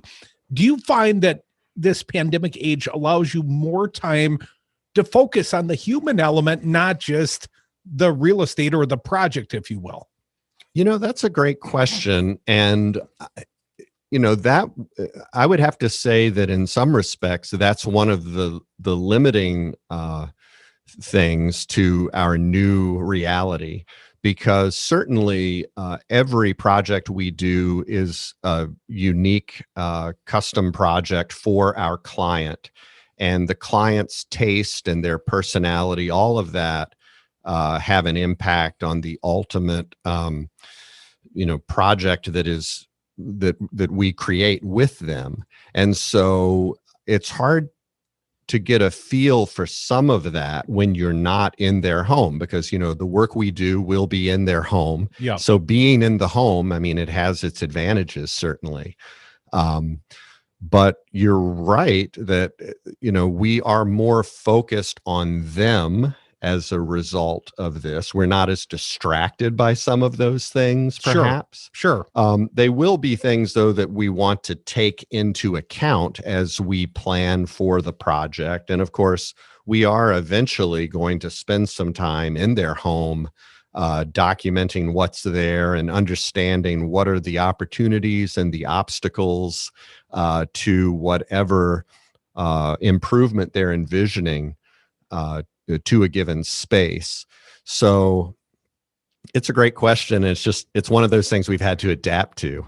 Well, here's another one. I'm not saying it's going to be a great one, Chad, but to my experience, whenever I have been in a construction project or a building project or whatever the case may be, best laid plans always have to be adjusted. Something changes from our vision, reality, placement of a plumbing pipe, something changes what it was we thought we were going to do. How do you deal with those change orders now in this pandemic environment? Yeah. So, I mean, interestingly enough, we have a phenomenal project management software that we utilize. We've been using it now for about 5 years with our homeowners. And when we discover something that was not expected, or more often than not, it's a request from the homeowner that, hey, now that I've seen this, I'd like to consider something additionally, or what if we do this? And so certainly there are sometimes changes, and we utilize that software to clearly communicate what that change might be and what the cost impact of that change is, so that our client can approve it. And they're always seeing, what was the original contract amount, what's the change, what's the total revised amount now. All that information is aggregated in that software. So it's great. It keeps us on schedule, on budget. We're clear about the decisions that have been made and what was the last decision that was made. Sure. Because, so often, that sink or faucet that's going in was the third or fourth choice. It wasn't necessarily the first choice. And we need to make sure the final choice is the thing that is being implemented. So, folks, you are listening to the Devil's Advocates Radio Show. Have Chad Speed from Chad's Design Build, a friend of ours, a fine sponsor on Devil Radio. Chad, I also appreciate we are social media friends, as many are in this day and age, but I like the postings you put up there. I noticed something you posted the other day: how to build an economy that takes care of people. Now, I realize the journalism was someone else's, or the opinion piece, but Chad, what's that mean to you, taking care of people in the economy as a business owner? Yeah. So, I look around the world and we're looking for what creates a healthy, happy, prosperous society. And just like as a remodeling contractor, we look at what are the best ideas for improving or renovating a structure. I've always been passionate about the way democracy and various social and economic programs impact the quality of a community. So I think it's so obvious that having living wages and mass transit that works for a urban community, and affordable housing and all the things that just make it possible for us all to live and prosper.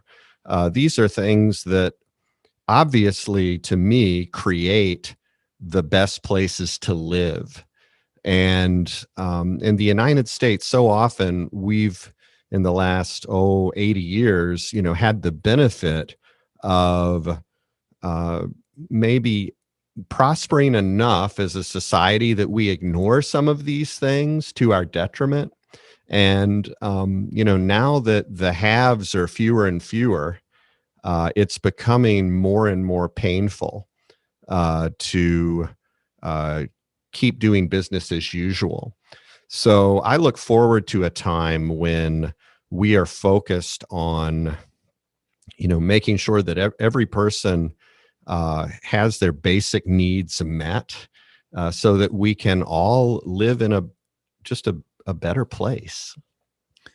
Chad, I know it's a balancing act as a small business owner. You've got to seek profit for the longevity of your business, and of course, creating jobs and sustainable jobs for your team. And of course, there's always the question of serving your clients and satisfying the clients. And sometimes a plan comes together well, and you're recognized, and you've done a very good job. And that means Chad Design Build. Chad, you guys were recently awarded a NARI award, National Association of Remodeling. What's the I stand for? Industry. Oh, Yep. Okay. My bad. But Chad, congratulations first and foremost. Thank you. What do awards like that mean to you? Is that, and one more silly question, is that for a body of work, or is that a specific project that was recognized? Yeah, well, so I guess I'll get to brag a little bit here, because we've won a few awards for projects we've done. And a year ago, we actually, in 2019, we were recognized for the top bathroom renovation in the nation. Nice. We won regionally, and then that went to the national competition, and we were very honored to win that.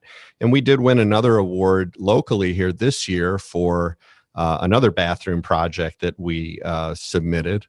So it's great to get recognized for the quality of our work. I was also recognized in the local chapter for leadership. And one of the things that they pointed out and thanked me for was my leadership in helping to work with the city of Madison during the pandemic to really advocate for the professionalism of our members and the fact that many of us are lead safe certified contractors. We bring a high standard of concern to the workplace. And so when we were in people's homes, given the tools that we already had to deal with lead and other contaminants, we were taking this pandemic very seriously. And so I helped the city to see that, when a contractor pulls a permit, that's different than someone that isn't licensed or say just a homeowner. And so they were, for a while, the city was only giving permits to folks that were licensed contractors. And that was a recognition of our professionalism. And I was proud of having kind of made that argument because. Chad, I'm proud of you, our fine sponsor, but I don't want us to run out of time and forget to tell people how they get started, how they reach out to Chad's Design Build. You bet. Well, so the best way really is to go to our website and learn about our process and see examples of our work and to see who we are. And from there, you can either fill out a form that is submitted to us, or you can just call in. And either way, you reach out to us. Valerie, our outstanding office manager, will get back in touch with you, set up a phone consult, typically with me, and then we can talk about the process from there. We do take our clients through, once we decide that it makes sense to explore the project, we have what we call a project development agreement. That is a process that we charge for. It includes design, a careful assessment of your home, concept development, and then ultimately, if everything looks good and the budget seems to be on track, we move to finalize all the details, and that allows us to then move forward with your project. Excellent. Chad Spate, Chad's Design Build. You're going to want to reach out to them if you got a project in mind for 2021. Chad, I appreciate your ongoing sponsorship. Thank you so much for coming down and talking a little biz today. Hey, thank you for doing everything you do and for making a win in 2020 possible for the great state of Wisconsin. Well, we'll take credit as well. Thank you, Chad Spate. Come back. More Devil's Advocate.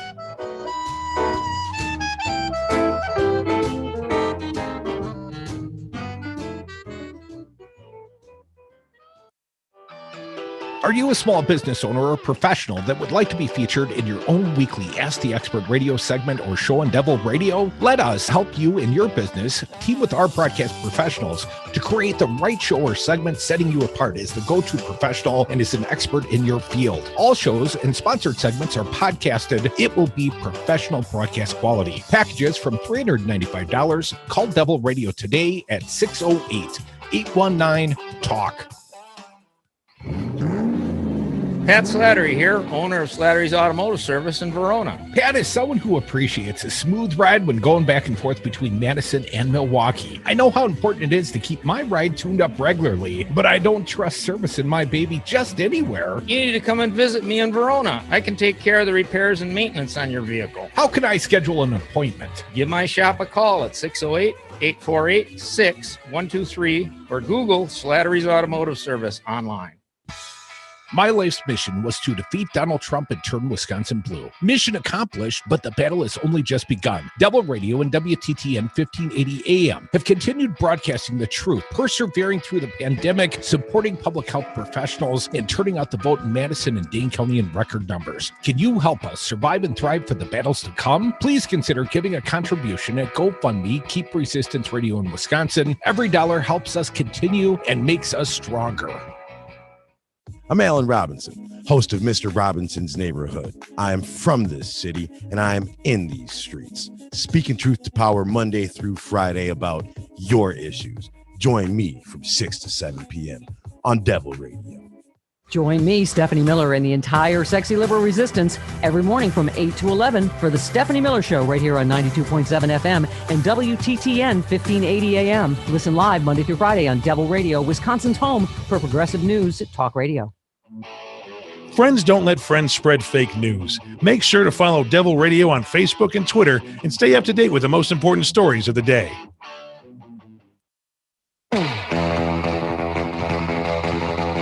The Devil's Advocates, because freedom.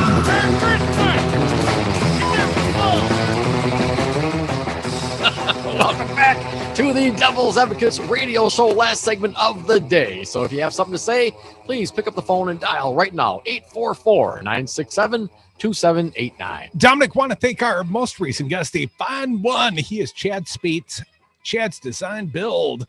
And not only are they a fine sponsor here in 2020, and we all know 2020 sucked. Yes. But Chad is signed on. Chad's Design Build will be continuing to sponsor awesome Devil Radio 92.7 for the year to come.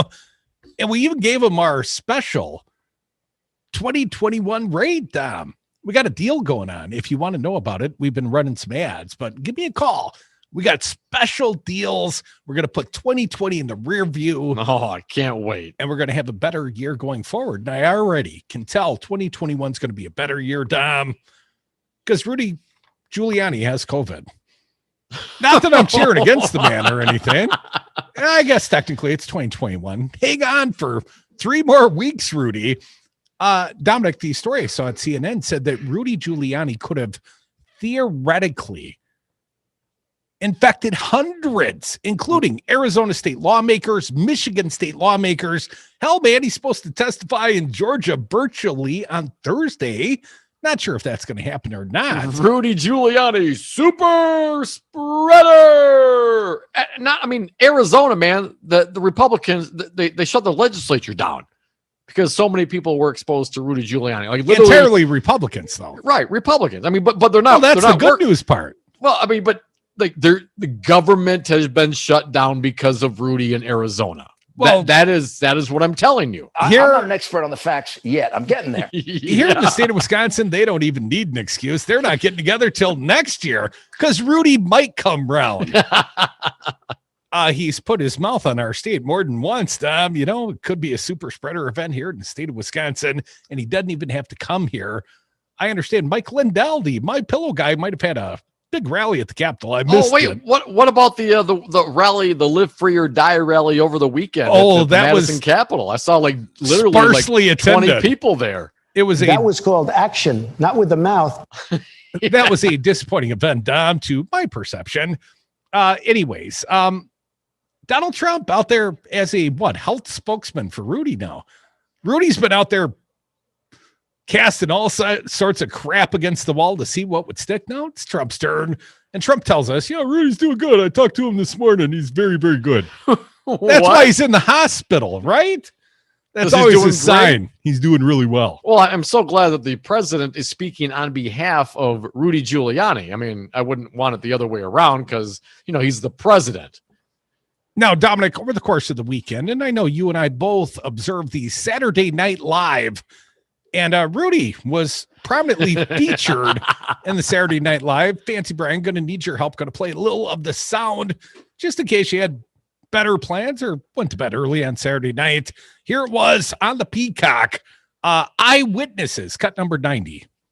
Isn't it true that all your lawsuits have been rejected because they're based on zero actual evidence? Oh, you want evidence? Okay, well, today I have brought before you a dozen highly intelligent, barely intoxicated individuals who are all eyewitnesses. Rudy in the SNL cold open. Oh, he's a little flatulent, much like he was in real life. More of the big Saturday Night Live cold open, if you would, play cut 91. And after hearing their testimony, you're going to say, wow, Rudy was right, and he's getting smarter and more respected every day. That was hot. Mr. Giuliani. Oh, God, it's hitting us up here now. He who smelt it dealt it. Some people with COVID-19, they have some digestive issues. Apparently so, yeah. It's part of the problem. Maybe that was an early tell Rudy was suffering. More from the Saturday Night Live cold open.